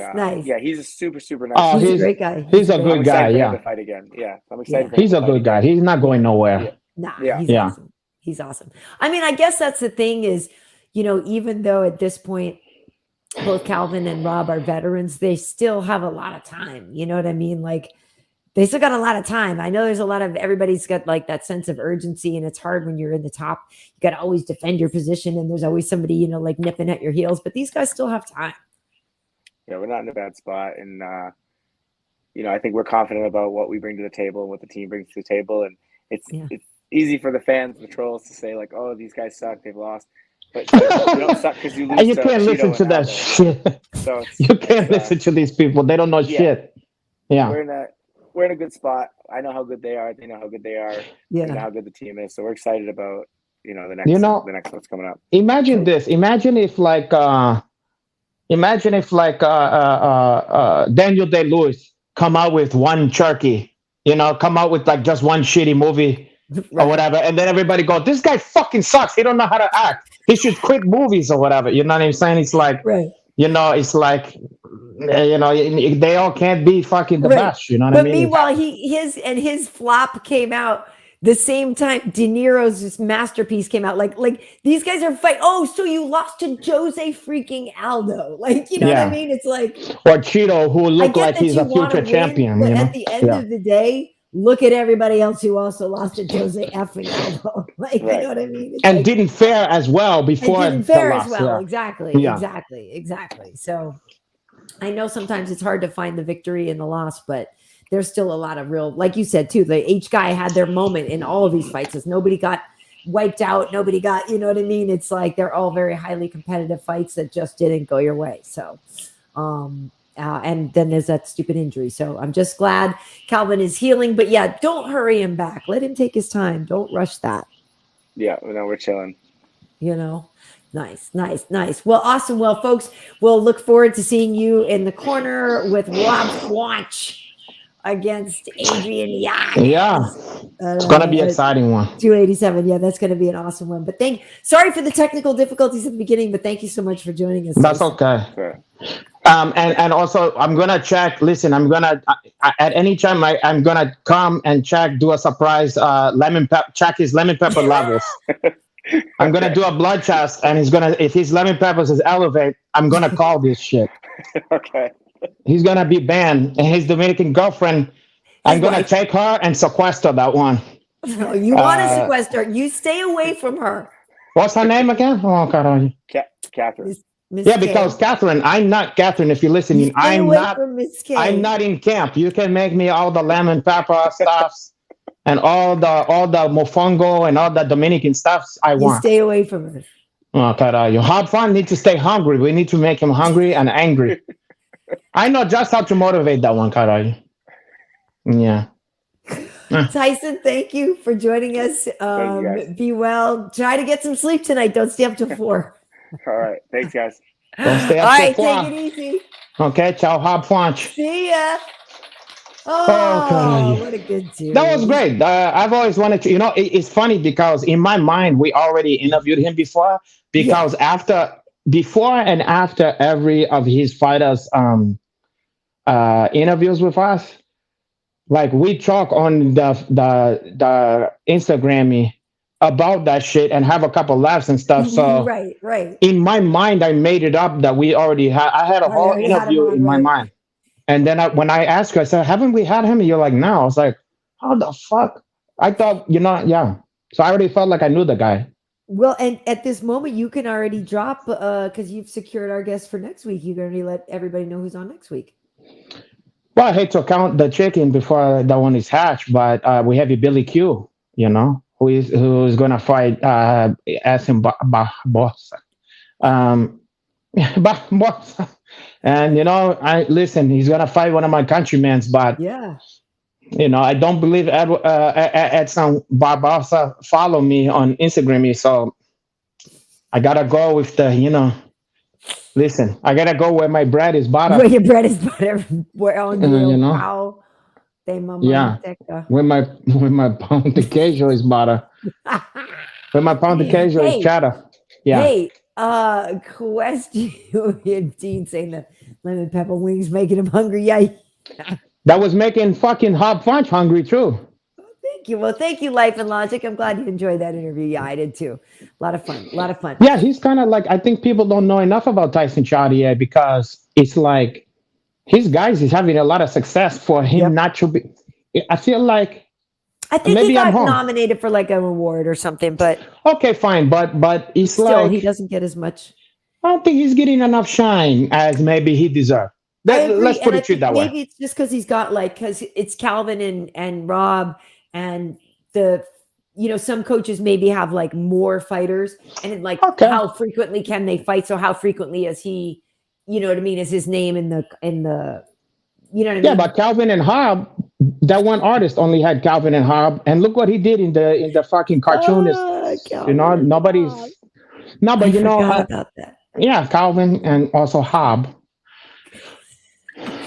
So listen, I just think that certain managers or certain agencies, like it's not CAA, but they boutique and they have like a couple very special, Yeah. Look at Jerry Maguire. He had hard Chigwell, and that's it. You're right. And he made a lot of money off that guy. Thank you. Yeah. Show me the money. Yeah. Exactly. Show me the money. Okay. I want to show you something else, Renato. Okay. What? Oh, okay. I'm all eyes. What? Or did you need to go to the loo or anything? Are you good? No. I thought you was gonna show me like how your cakes is progressing or something like that. No, I'm not. Sorry, I'm not. But what kind of underwear are you? Gonna show you this, and I'm gonna get your take on what you thought happened the other night with Usman and Chidi was correct, by the way. You know what? Maybe Chidi was thinking about was that point. Was that like discrepancy of the cage hold? Right. Remember, because if those of you remember, Chidi, he took the pile for Leon, but he also then grabbed Kamaru's, and then we were like, something weird's going to happen. And you're right. When that point something weird did happen, I thought Chidi is onto something. Yeah, because before, like when that happened, I thought, oh, Karayu, this thing's gonna be a draw somehow, and that fence grab is gonna play into that, but it didn't. But because of the excellent performance by Leon, I was very impressed. Well, not in that fucking shot, but against the cage, I was very impressed with. I mean, I'm sure you noticed this, that, and DC is very good about talking about this, that, the more people see stuff in MMA, the more people get used to it and have like an answer to that one, which is, you used to see a lot of double leg takedown on the fence. And now you see guys who is not even that great of hustlers being able to split their legs and being able to competently at least prevent the hands locked behind the ass for the double leg. Yep. But then you see people like Islam. Kazunchai. But you see people going to, now it's become, okay, just single leg, Yeah. And to see just the simplicity of, okay, I'm just going to do 2-on-1 on the fucking one of them to stop the single leg. You know what I mean? Like, he's just go high to that. And it was almost work every fucking time. And it was like, it didn't even look, it looked like he was very confident with that. So it's like, I think that when they saw how effective that was to just go, okay, I know that he can't get, that it's going to be difficult to do a single leg with just one chicken wing there. Mm-hmm. So he's just like, okay, let's go 2-on-1 with that. I think that a lot of people is going to start trying to utilize that more against these like Khabibian fighters, Yeah, I remember thinking at the end of it, that it was a really, really, really close fight, but that you thought that, huh? You thought that, huh? I did think it was close, but that I was okay with the decision. Like, I did think it was a close fight. Why? You thought Leon clearly won? Yeah. Okay. I did. I mean, I didn't think it was a fucking wipeout, but I was. If he didn't got the nod, I would have thought, oh, that's not fair, for sure. I didn't think it was a toss up. No. Okay, yeah, like I said, so I did think it was close. But I guess what did you thought if okay, let's say if it was to be given to Usman. And by the way, I don't want this to come off. I'm a fan of Usman, so I don't want to. It's not like I don't like the guy, but in this particular fight, argument for him, if that's what you're asking. Okay, because I just didn't see. I know the only way I could see it is if you somehow gave him so much. For those checkdowns that didn't come to fruition, if you somehow just gave a lot of points for just straight up checkdown that got where Leon just stood up out of it or whatever, mm-hmm. Because other than that, the damage was being done by Leon mostly, I feel, Yeah, well, I'm curious here. Like Heisenberg is mentioning that it was a draw on a judge's scorecard. And some people saw it as a draw. I don't know what you guys that are watching, what you guys saw it as, but yeah, I did think it was close, and I did think it was a competitive fight. But competitive is different than close. If you had put a gun to my head while I was watching it, I would have said Leon. Okay, because when I think of close, I think of to myself. I don't know who got that one. I don't know. It's just that it's just tough. And, I saw something afterwards where, there's mentioning that maybe Kamaru had some injuries and that maybe he wasn't able to actually train, as fully, which sucks. If that's true, if that's the case, that sucks. I'd hate to have to go into such an important fight and not be 100%. Listen, I mean, nobody's ever 100%, but yeah, even 90%. Exactly. I mean, listen, what I would say to that is don't go to the fight, True. Don't go to the fight. True. Okay. Question for you then about this one, what did you think about Justin Gaethje? Do you think he has earned himself a shot at the title? Who has the fucking title? So right now it's Makhachev. Oh, but remember, who's he bought? Somebody just had a good fight the other day. To me, if Volk is even in the conversation for an immediate match, because arguably Volk won that fight. So well, Beneil wants it. A lot of people want the shot. Boy, imagine Beneil versus well, Benny's fighting though. He's fighting with who he's fighting? What's his name? Oh, he's fighting somebody good too. I know. Wait, who's Belal Muhammad fighting?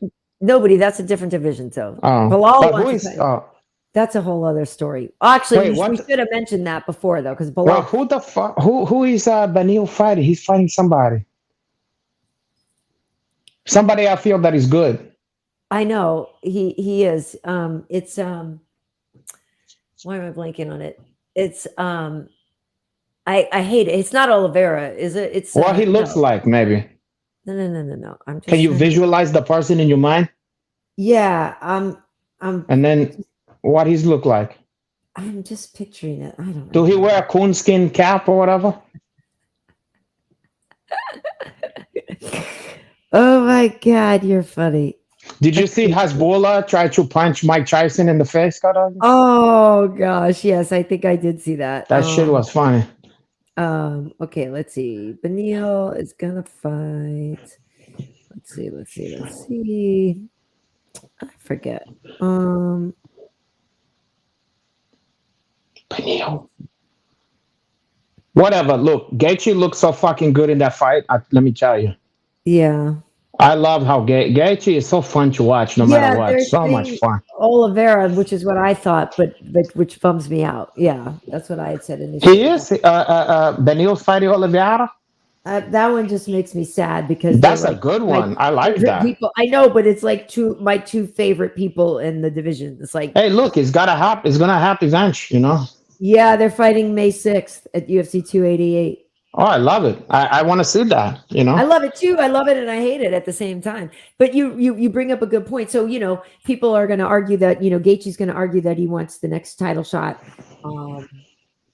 The winner of that other fight is going to argue for it as well. And it's March now, and that's a while till May. So the timing and what have you. And like you said, if Volk and Makhachev, I don't think they're going right back at it though, are they? I don't think so. Is he going to defend? He should fight featherweight again before he fights at lightweight. Yeah, I don't know. But I just know that he's got to unify with Yair. Yeah. Oh, true. Yeah. I forgot all about that. Yeah. So that's not going to happen yet. Okay, so to be honest, I don't care if it's Gaethje, if it's the winner of Oliveira and Benny. Yeah, Dariush. Fine with me. Any of those guys can get it. Somebody's gonna be left out. It's like the All-Star game. Somebody's gonna be hurt. Well, I will say I'm definitely more than a little. I like it. It does suck if Colby slides into a title shot. That's happening already. So shot like that to the welterweight. That's not fair. That's not fair at all. It's just so silly. I mean, I know why it's happening. It's just silly. Come on. Yeah, it is silly. I think so. I agree. But it's gonna be what it's gonna be. They're gonna do what they're gonna do. So of course. We all I don't think that's Yeah, it's a bummer. That's clearly he just hasn't fought in such a long time. Like, it'd be nice if he had fought more recently. It's like they're treating him like a Conor McGregor, and he's not Conor McGregor.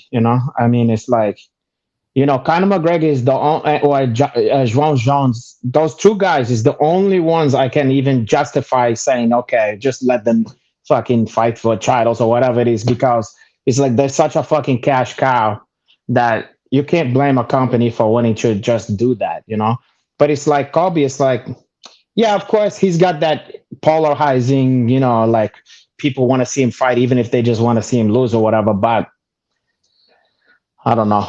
I mean, they're I don't gonna know do if what they're many gonna do. people are going to pay to watch him just to lose. You know what I mean? Like, Well, I mean, I think he do have like a Jake Paul appeal, like where I do people think is so like, too. Oh, I think I'll so. I watch think just to see him lose. Yeah, I do think so as well. I do think so as well. But I think Because he's gonna get people. He's gonna talk so much shit and get people so upset that he's gonna draw a lot of attention. Yeah, I just yeah, I get it. I know yeah, all the reasons are there. It's just it is unfortunate for, so obviously, Yeah. it's frustrating for a guy like Bilal. Oh, Yeah, okay, so the last one I course. wanted to ask you about from the other night, and it's only because it was the only finish on the main card, which is kind of sad to say. But Gunnar Nelson, who I am a fan of. Let me I tell you like me something. some Gunnar Nelson. I always have liked Gunnar Nelson, and let's put it to you this way: I was rooting for Gunnar or Gunnar, whatever, and but I like Barbarino. He's good. But the thing about Barbarino is I thought that he was gonna be a tough chest for Gunnar, and Gunnar like kind of buzzed out through him. I did not see that happening. Yeah, Barbarina usually is like, in these firefights, and he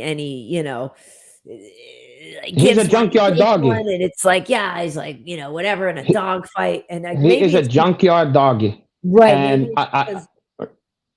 Gunnar is a fucking killer. I mean, I'll tell you what. I mean, he's been kind of inactive, until recently for a long time. Long break.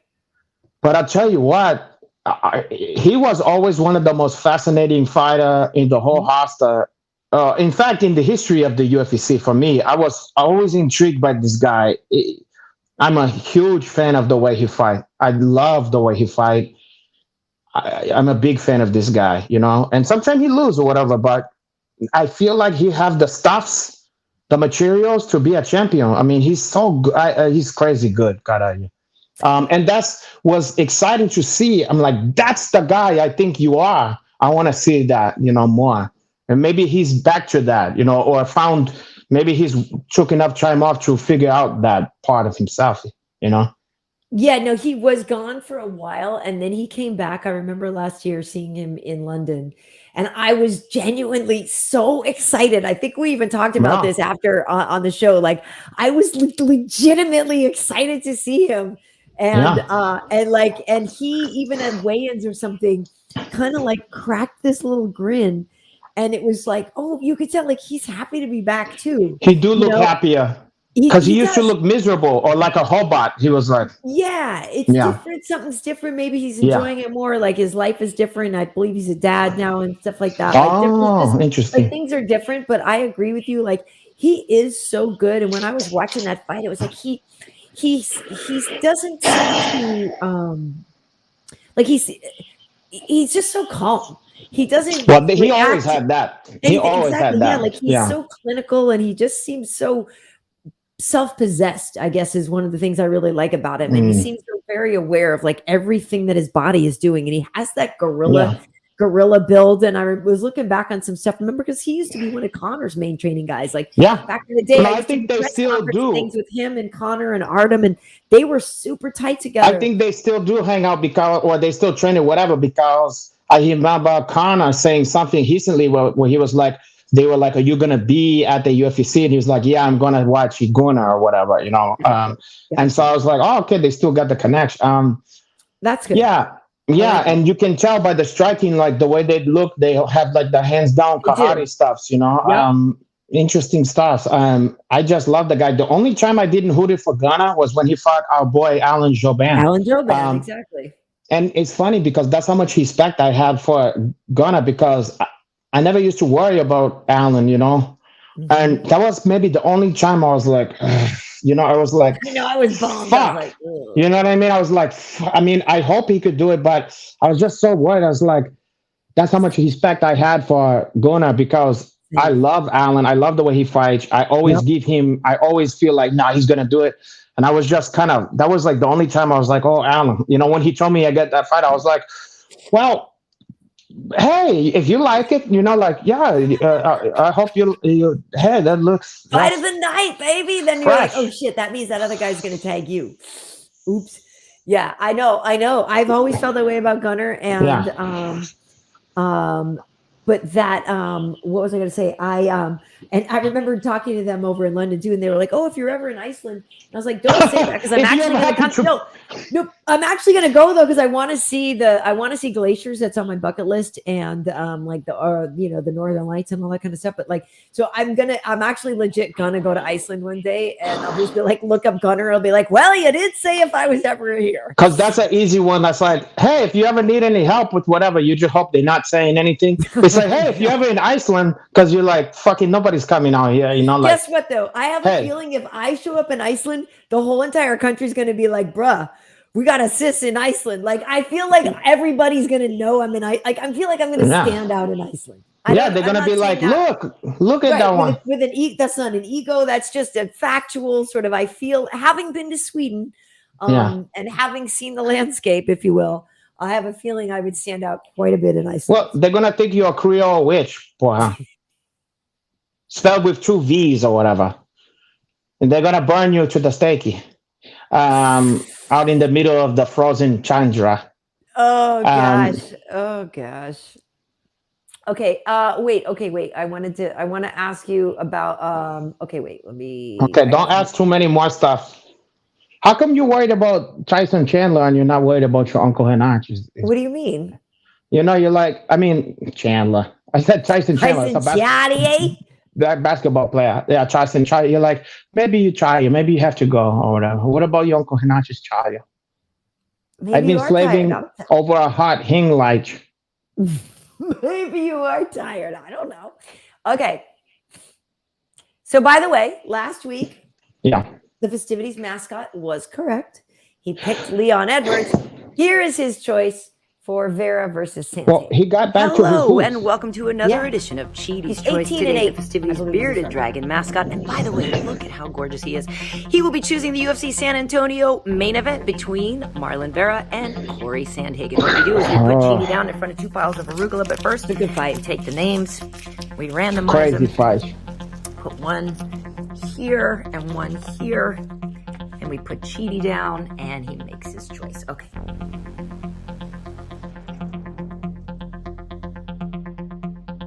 Alright, he's thinking about it. Sometimes he has to look down here. Oh. See it. Okay, here he goes. Get it. Oh shit. Okay. Huh. Cheaty has made his choice. Cheaty believes that.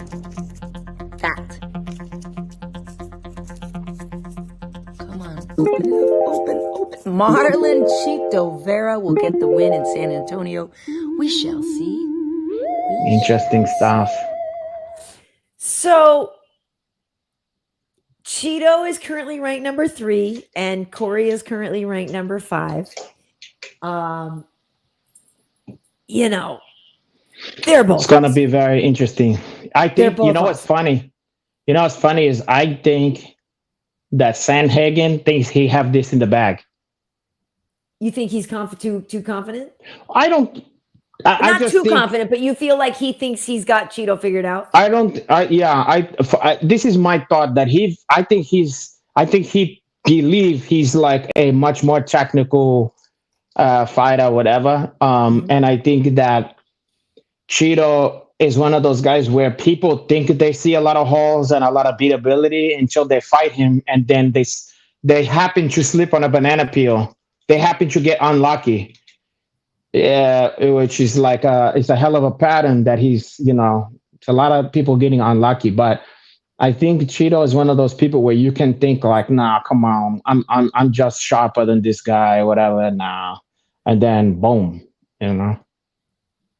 Well, yeah, I mean, I would say that I would agree with that assessment, but that's also because I work with Cheeto, so I see his confidence a lot more often than even a lot of other people or whatever. And I know he's a lighthearted guy, and he takes things, and he's this and that, but he's also a sweetheart of a family man. But his confidence and his swagger walking around, that comes from a real sense of self-belief, and it comes from a real place. Like, this guy's no buster. Like it's not delusional either. It's not delusional. He had some kind of thing. Of course, look, at this highest level of this shit, everybody is skilled. He has one of those kind of like, there's some kind of shine about him, some kind of like, I don't want to beat it to death, but like the it factor, whatever the fuck you want to call, where he's got something that you can't really teach. And I don't know where, some people just have that shit, and he has that somehow. I agree. Well, a lot of it initially, I think was, when he first kind of got into the UFC, if folks remember, he was on The Ultimate Fighter, and he was really fighting to get money for his daughter. One of his children has a condition, and she couldn't smile, right? And so she needed surgery. It was very expensive. So at the beginning, Cheeto was just fighting to like get bonuses and get money for the surgery. So she's since then had the surgery, and he's got other children as well, and he's got like this great family. But I believe the dog, a lot of the dog is just, from him just being Mr. Ecuador, and like that's that like Latin like fire in him. But a lot of it, I think, does come from fighting for his family. You want to get us out of this? We in the small. Oh, sorry. Well, it's because I wanted to put Corey up. But so I was going to say, on the flip side of that is Corey. And like you said, he's a confident guy, but that's because he should be. He's somebody that I think a lot of people have underestimated. And then he comes in there, he doesn't look like a fight, quote unquote, doesn't look like a fighter. And the next thing you know, he finesses you with all different kinds of stuff. He's got striking and subs. Eight knockouts, 3 subs.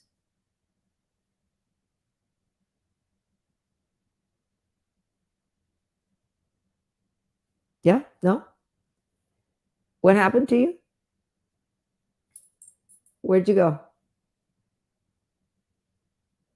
You don't hear me anymore? Oh, no. You can't hear me anymore? Oh, no. What happened? No, I can't hear you anymore. What the heck just happened? Okay, that's so weird. Did you guys lose? Did we lose all of the audio all of a sudden again? Oh no. Can you hear either of us, or just me? Can you hear either of us? Can't hear Hanach. Can you hear me? Can you hear me, or can you hear Hanato? Hanato, wait, I think you turned yours off. Try it again. Okay, so I'm still good. Try clicking it on again, off again. Or I can send him out and in. Are you there? No, you're not there. We can't hear you. And you can hear me. Huh, that's so weird. I'm going to do this. I'm going to remove him, and then you there? I still can't hear you. What changed? That's so weird.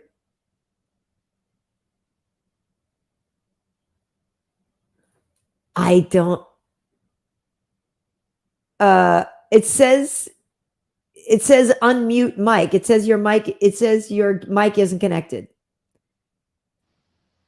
On my end, it says your mic Hello? isn't. Yeah, there you are. Okay. Somehow my mic muted. As soon as Sandhagen came up, that's when the shit stopped for me. Oh, I'm sorry. Yeah, it's been the jinx mic night. I'm sorry about that. That's okay. But I was gonna say, so you said, I think he was talking about, that it was sad that Cheeto, like you said something about how something about his kid. His daughter had needed the surgery to smile. Yeah. Because she couldn't smile. Yeah. And I was thinking that is the irony is because my kids don't smile much either, but it's not because of anything, deficiencies or nothing. It's just they don't got a lot. How would you even know? How much time do you spend with them? Well, I've heard through the grapevine that there's not a lot of smiles to go around these days. I would imagine not. Being a child of yours with no support, I would imagine, yes, there's probably not a lot of some change is hard. You know, It's hard out here. he's hard on the boulevard. We should ask. They should ask Cheaty for IT No shit. advice. He needs some IT. You laugh, but Cheaty's mom, my daughter, is the one who. Oh, it's 9:00. That check the wind out of my sails, Kattar. But Cheaty's mom, my daughter, is the one who I was consulting earlier when we had those issues. She's very handy and she's very helpful. She's a good kid. Well, maybe she should just be on hand, you know, like just always in case. Every other week. Here's the song. Okay. Oh. So Renato, I know you hate my clock, but so anyway, that is a good fight. I'm working this fight in San Antonio this weekend, so I will. Oh, San Antonio. Yamo be there. For those of you. If I hear Yamo be there one more time, Yamo burn this place to the ground. There. I was just watching that fucking video for On My Own. You know, with him. Patty, What? this time is something. Yeah. So many promises never to be broken. On my own. Yeah, he's like, now I know what loving you calls. This time. And I remember the video, and she's out like on this bridge or whatever. She's in New York, and he's in Malibu. And they're both going to the same shit, you know? It's Patti LaBelle and Michael McDonald, and it is so effing good. Yeah, he's feeling that shit. Like, imagine the two of them. Imagine him and Patti LaBelle doing intercourse. I don't want to do that, but my favorite Michael McDonald though is I keep forgetting. I mean, that's the one, you know? Oh, yeah. I keep forgetting how you made it. Again. I keep forgetting how you made that so clear. Yeah. Oh, speaking of which, we lost the other white guy that everybody thought was black last week. It's Bobby Caldwell. Yeah. And listen, sorry for your loss. In my well, I didn't know him personally. It's funny though. I have that album cover in my home framed. You do. I'm sure you do. That one where he's on the little bench and it's like the sunset or whatever, you know? I love that one. I know. I saw it. Hey, D&D asking relevant questions. Is there a BBQ joint in San Antonio that smokes salmon or swordfish? You're right, because I don't eat the meats. I do eat fish. I've been to San Antonio. I went one other time. I don't remember eating particularly well, if I remember. I might have maybe had some good cornbread, but yeah, I don't remember eating like particularly well. In the South, everything's so salty. Isn't that what they make it paste piquant? You remember? Remember those things? The people go, where's this made? In New York City. New York City. And it's like paste piquant sauce is made in San Antonio by people who know what sauce is supposed to taste like. No. Okay. Well, so I have a question for you, Renato, and we can wrap it up soon, but this is something that I feel like you're going to be quite passionate about. It is not MMA related though, folks. So if you had any more MMA things, we are moving on. So a new survey came out recently, and things have changed. Renato Laranja, things have changed. Things have changed too much. The what do you call it? Is the Labrador Retriever is no longer the number one dog in America. Oh, wow. The number one dog is now French Bulldogs. The Labrador Retriever is now the second most populous dog, followed by Golden Retrievers, German Shepherds, Poodles, Bulldogs, Rotties, Beagles, Dachshunds, and short-haired Pointers. I don't know how you feel about this list. I feel like you would have. I have one thing to say about this is that no matter who is number one on that list, first of all, I have never had a purebred dog in my life. Okay. I've only had much, from the pound, and they're always a mix of like one, of like 2 or 3 other dogs, and they always they seem to live longer. They seem to be healthier than all the people I know that have all the ones on that list. Okay. All the ones on that list, the purebred ones, always have some fucked up health problems. They don't live very long. You know what I mean? And like the bulldogs, Well, you know, especially the French bulldogs. That's the thing with French bulldogs and pugs. Any of those sort of short-faced yeah, dogs are inherently problematic, and that's yeah, why and some they're very people cute. They're don't very like. cute, but Yeah. first of all, they make a lot of fucking noise. Like, you ever try? Well, I was gonna say, you ever try to go on a date, like be at a girl's house who I have would one of love to those? try to go on a date. What is that like? It's fun. Is it? Uh, I wouldn't know. yeah. Wow. For 2 years, I wouldn't know. But okay. God, are you? Well, I've been doing all the one for you. I've been doing the one for both Thank of you us. for that. Well, you're welcome. So on the couch, then like the French bulldog come up and it's going like Is it's it? like snoring while it's awake, and it's very cute. But if you're trying to watch a movie, you're like, shut the fuck up, or you're trying to sleep and it's it's right there snoring. It snores worse than an old fucking grandpa. You know what I mean? It could Yeah. be the cutest little puppy, and it sounds like an old man is in your bed. Yeah. Yeah. Now I love our doggy, but I think that I don't put too much credence on who is the fucking best. I also don't care who is the number one at the Westminster dog fucking Well, show that's what I either. was going to say. That's by the the WKC, or the AKC rather, what do you call it? Registrations and stuff. I will say Wait, this. American Kickboxing Academy is also do No, the Kennel fucking Club. dog But shit. I did get to work on the Westminster Kennel Club Dog Show 3 times. It is one of my favorite things that I ever I'm did sure. job-wise. It was so unbelievably fun and like just so spectacular. And being there and like they just picked Best in Show, and now I'm out there like interviewing the handler and the cutest effing I can imagine. free say you've ever like. It's like the coolest thing ever, and I especially love the movie, Best in Show, and like Oh, one of my favorite. So real, like to be able to have done that was really something special. I really do cherish those memories. And I know what you're saying about the purebreds.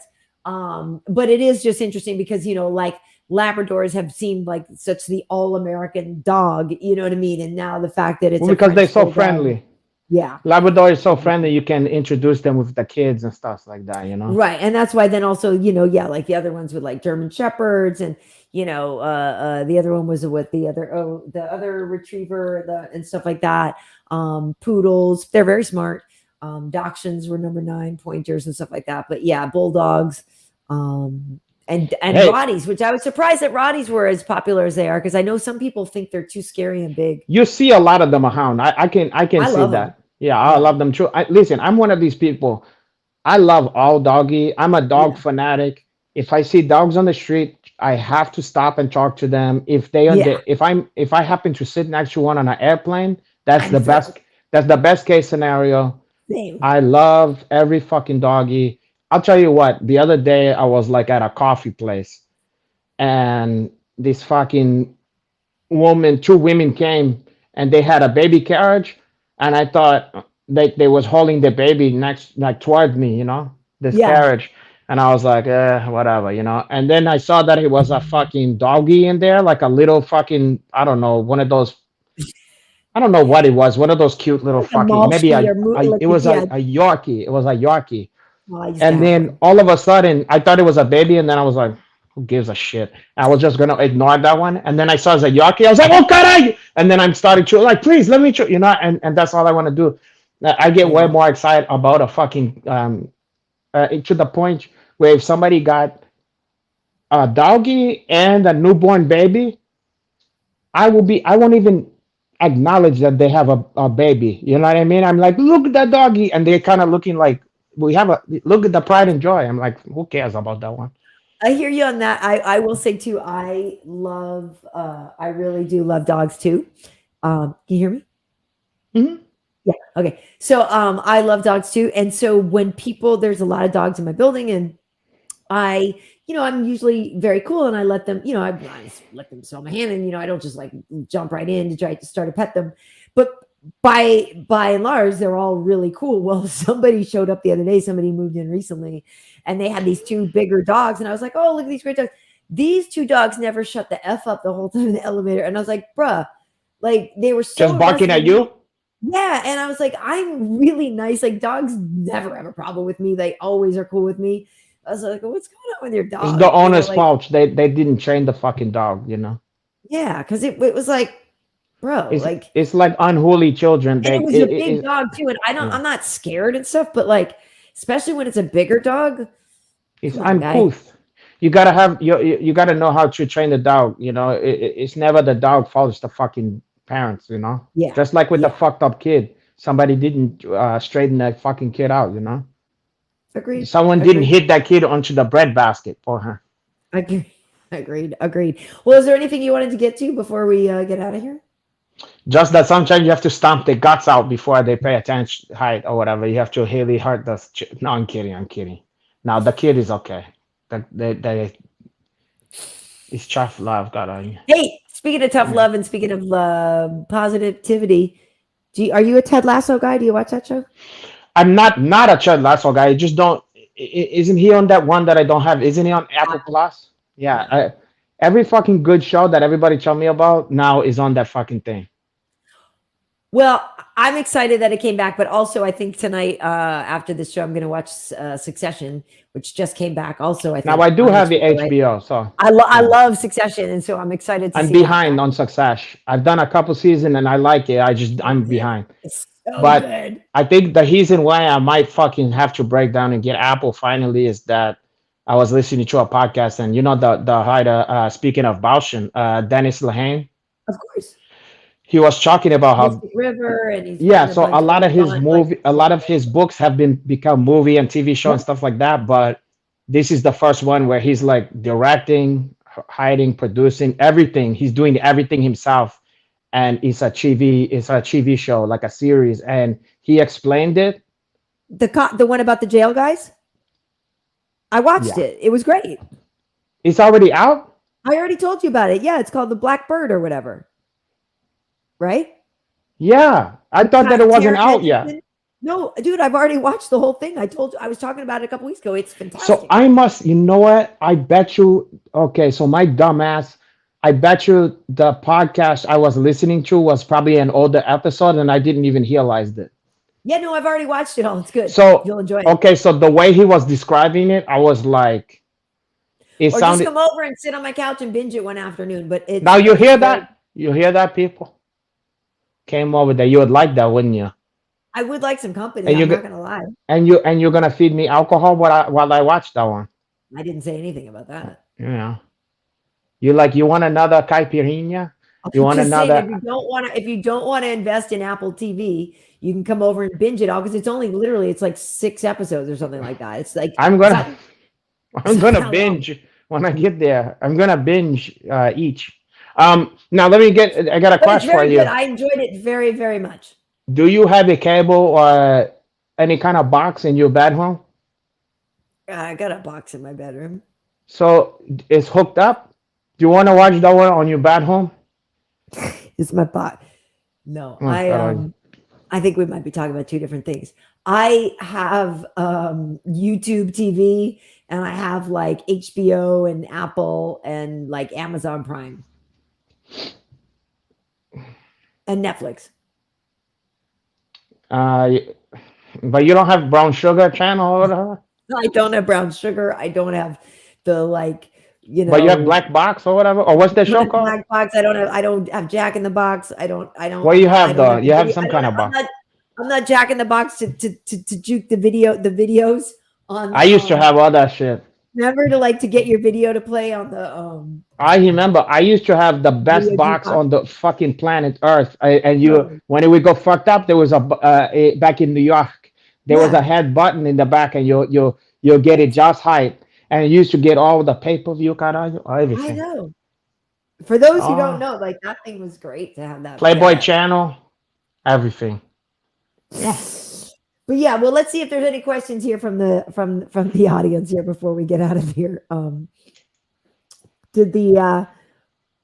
Wait, yeah, see, you don't even remember, Hanato. Mixed Martial Arts does. Martial Mixed Arts says, Hanato, you made fun of me mercilessly for Blackbird. You totally did. Here's the funny thing. You were roasting me. I remember that, but bad about it, and now I remember that, but that's because I didn't know what it was. A and B, anything you like is for me is a piece of shit because you don't have any chase. So I have to. My default is just to say that it's no good for her. I just saw what was on your shirt. That's pretty funny. Well, Dr. Drangus got you. That's Dr. Steve Brule. Nice. But yeah, you did. You were merciless with me on Blackbird, and anyway, now you're gonna watch it. Yeah, I didn't know what it was. Netflix and drill. He's not gonna get that, Sean. It's not gonna happen. Oh God! And apparently, JS loves his pug. He's got pug life. Pug life. And that's again, look, any little fucking animal is gonna be fun to have. You're gonna love that one, you know? I mean, yeah, for sure. And it's funny that I was thinking about this too, the Gozerian, that Rumble was breeding French bulldogs before he passed. Like, it's funny because I saw one the other day, and that's exactly what I thought of. I was like, oh, Rumble. And like I was thinking about him, and it kind of brought a smile to my face. So I was actually, that's interesting that you said that. I literally was just thinking about Rumble when I saw a cute little French. Yeah. Yeah, I mean, look, all the dogs is cute, man. You I can't love go all home the with a doggies. little Like, dog. I'm not mad at even ugly. I will say that I had a roommate at one point though who did have a bull terrier, and I'm not a fan. That's the dog that's in the Target ads, like the ones that used to be Spuds McKenzie. If you guys remember, yeah. Not smart. I don't mean to judge, but they're not. That's okay. Hey, I lived with one. I'm talking firsthand experience. Yeah. But the dog that I lived with was not good, and I just didn't care for its look. It was like all white, and it was kind of, that head shape is kind of funky. It's not your favorite. It wasn't my favorite. I'm sorry. But, I don't want to malign any dog. You know, but I feel like every dog though has its place. You know, like some people, like some dogs is very smart. You know. And like, but some people have a dog that's like dumb as a hawk, you know what I mean? Like the certain breed is just fucking dumb, you know? And some of that has to do with the inbreeding and shit like that over so long. But even though the dumbest dog can also just be there, it's like they're not there to teach you about trigonometry or something like that. Their one purpose is to love, you know, it's just they're there to make you happy and for you to give them love, and they can give you love. And that's a noble fucking job, you know? For sure. And I'll take it, you know? And then if they happen to be smart on top of that, that's cool too. But like my dog is too smart for her own fucking good. She's devious, you know what I mean? So she's a lover, but she's always doing some sneaky fucking shit.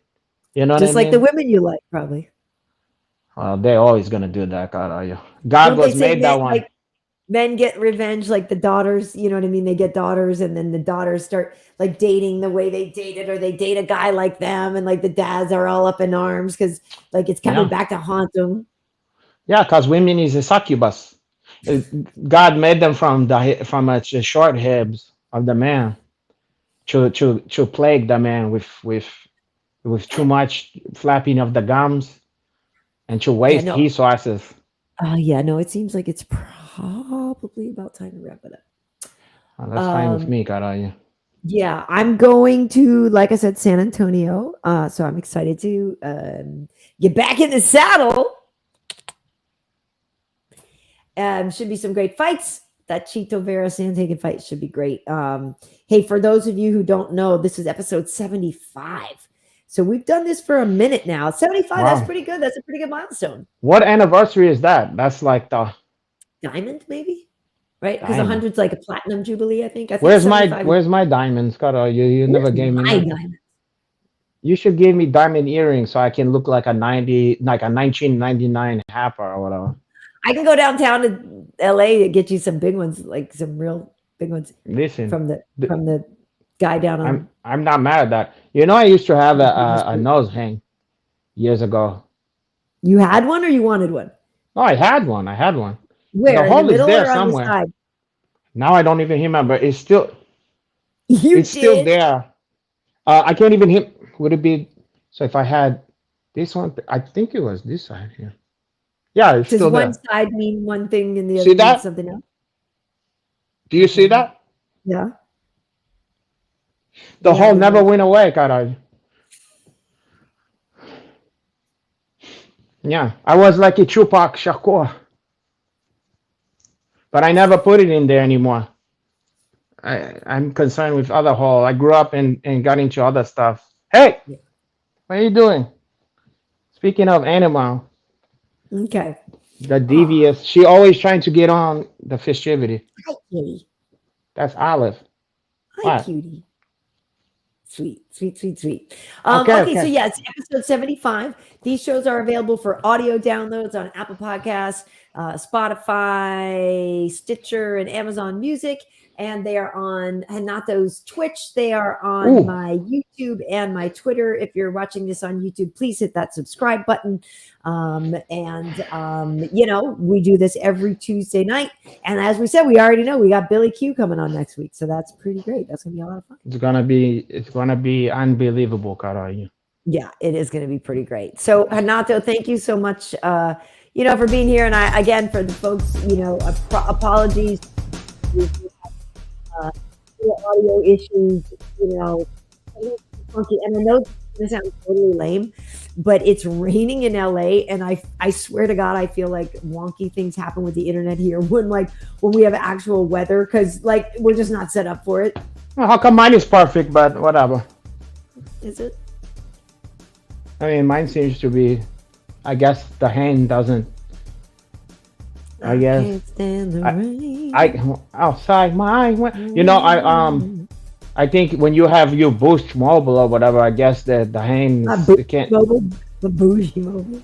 Boost mobile. Bougie mobile. Boosty. Maybe the fans can chip in and get us a better mobile package or whatever. Oh gosh. Well, thank you guys. D&D, good night. I'll hit that like button. That's right. Thank you, Karyn Gazarian. Thank you so much for joining us. Spread the word, all you fucking guys out there. Mm-hmm. Yeah. Wait, what did that last one? He's got a doggy that looks like she's mixed with a Queenland, a pity.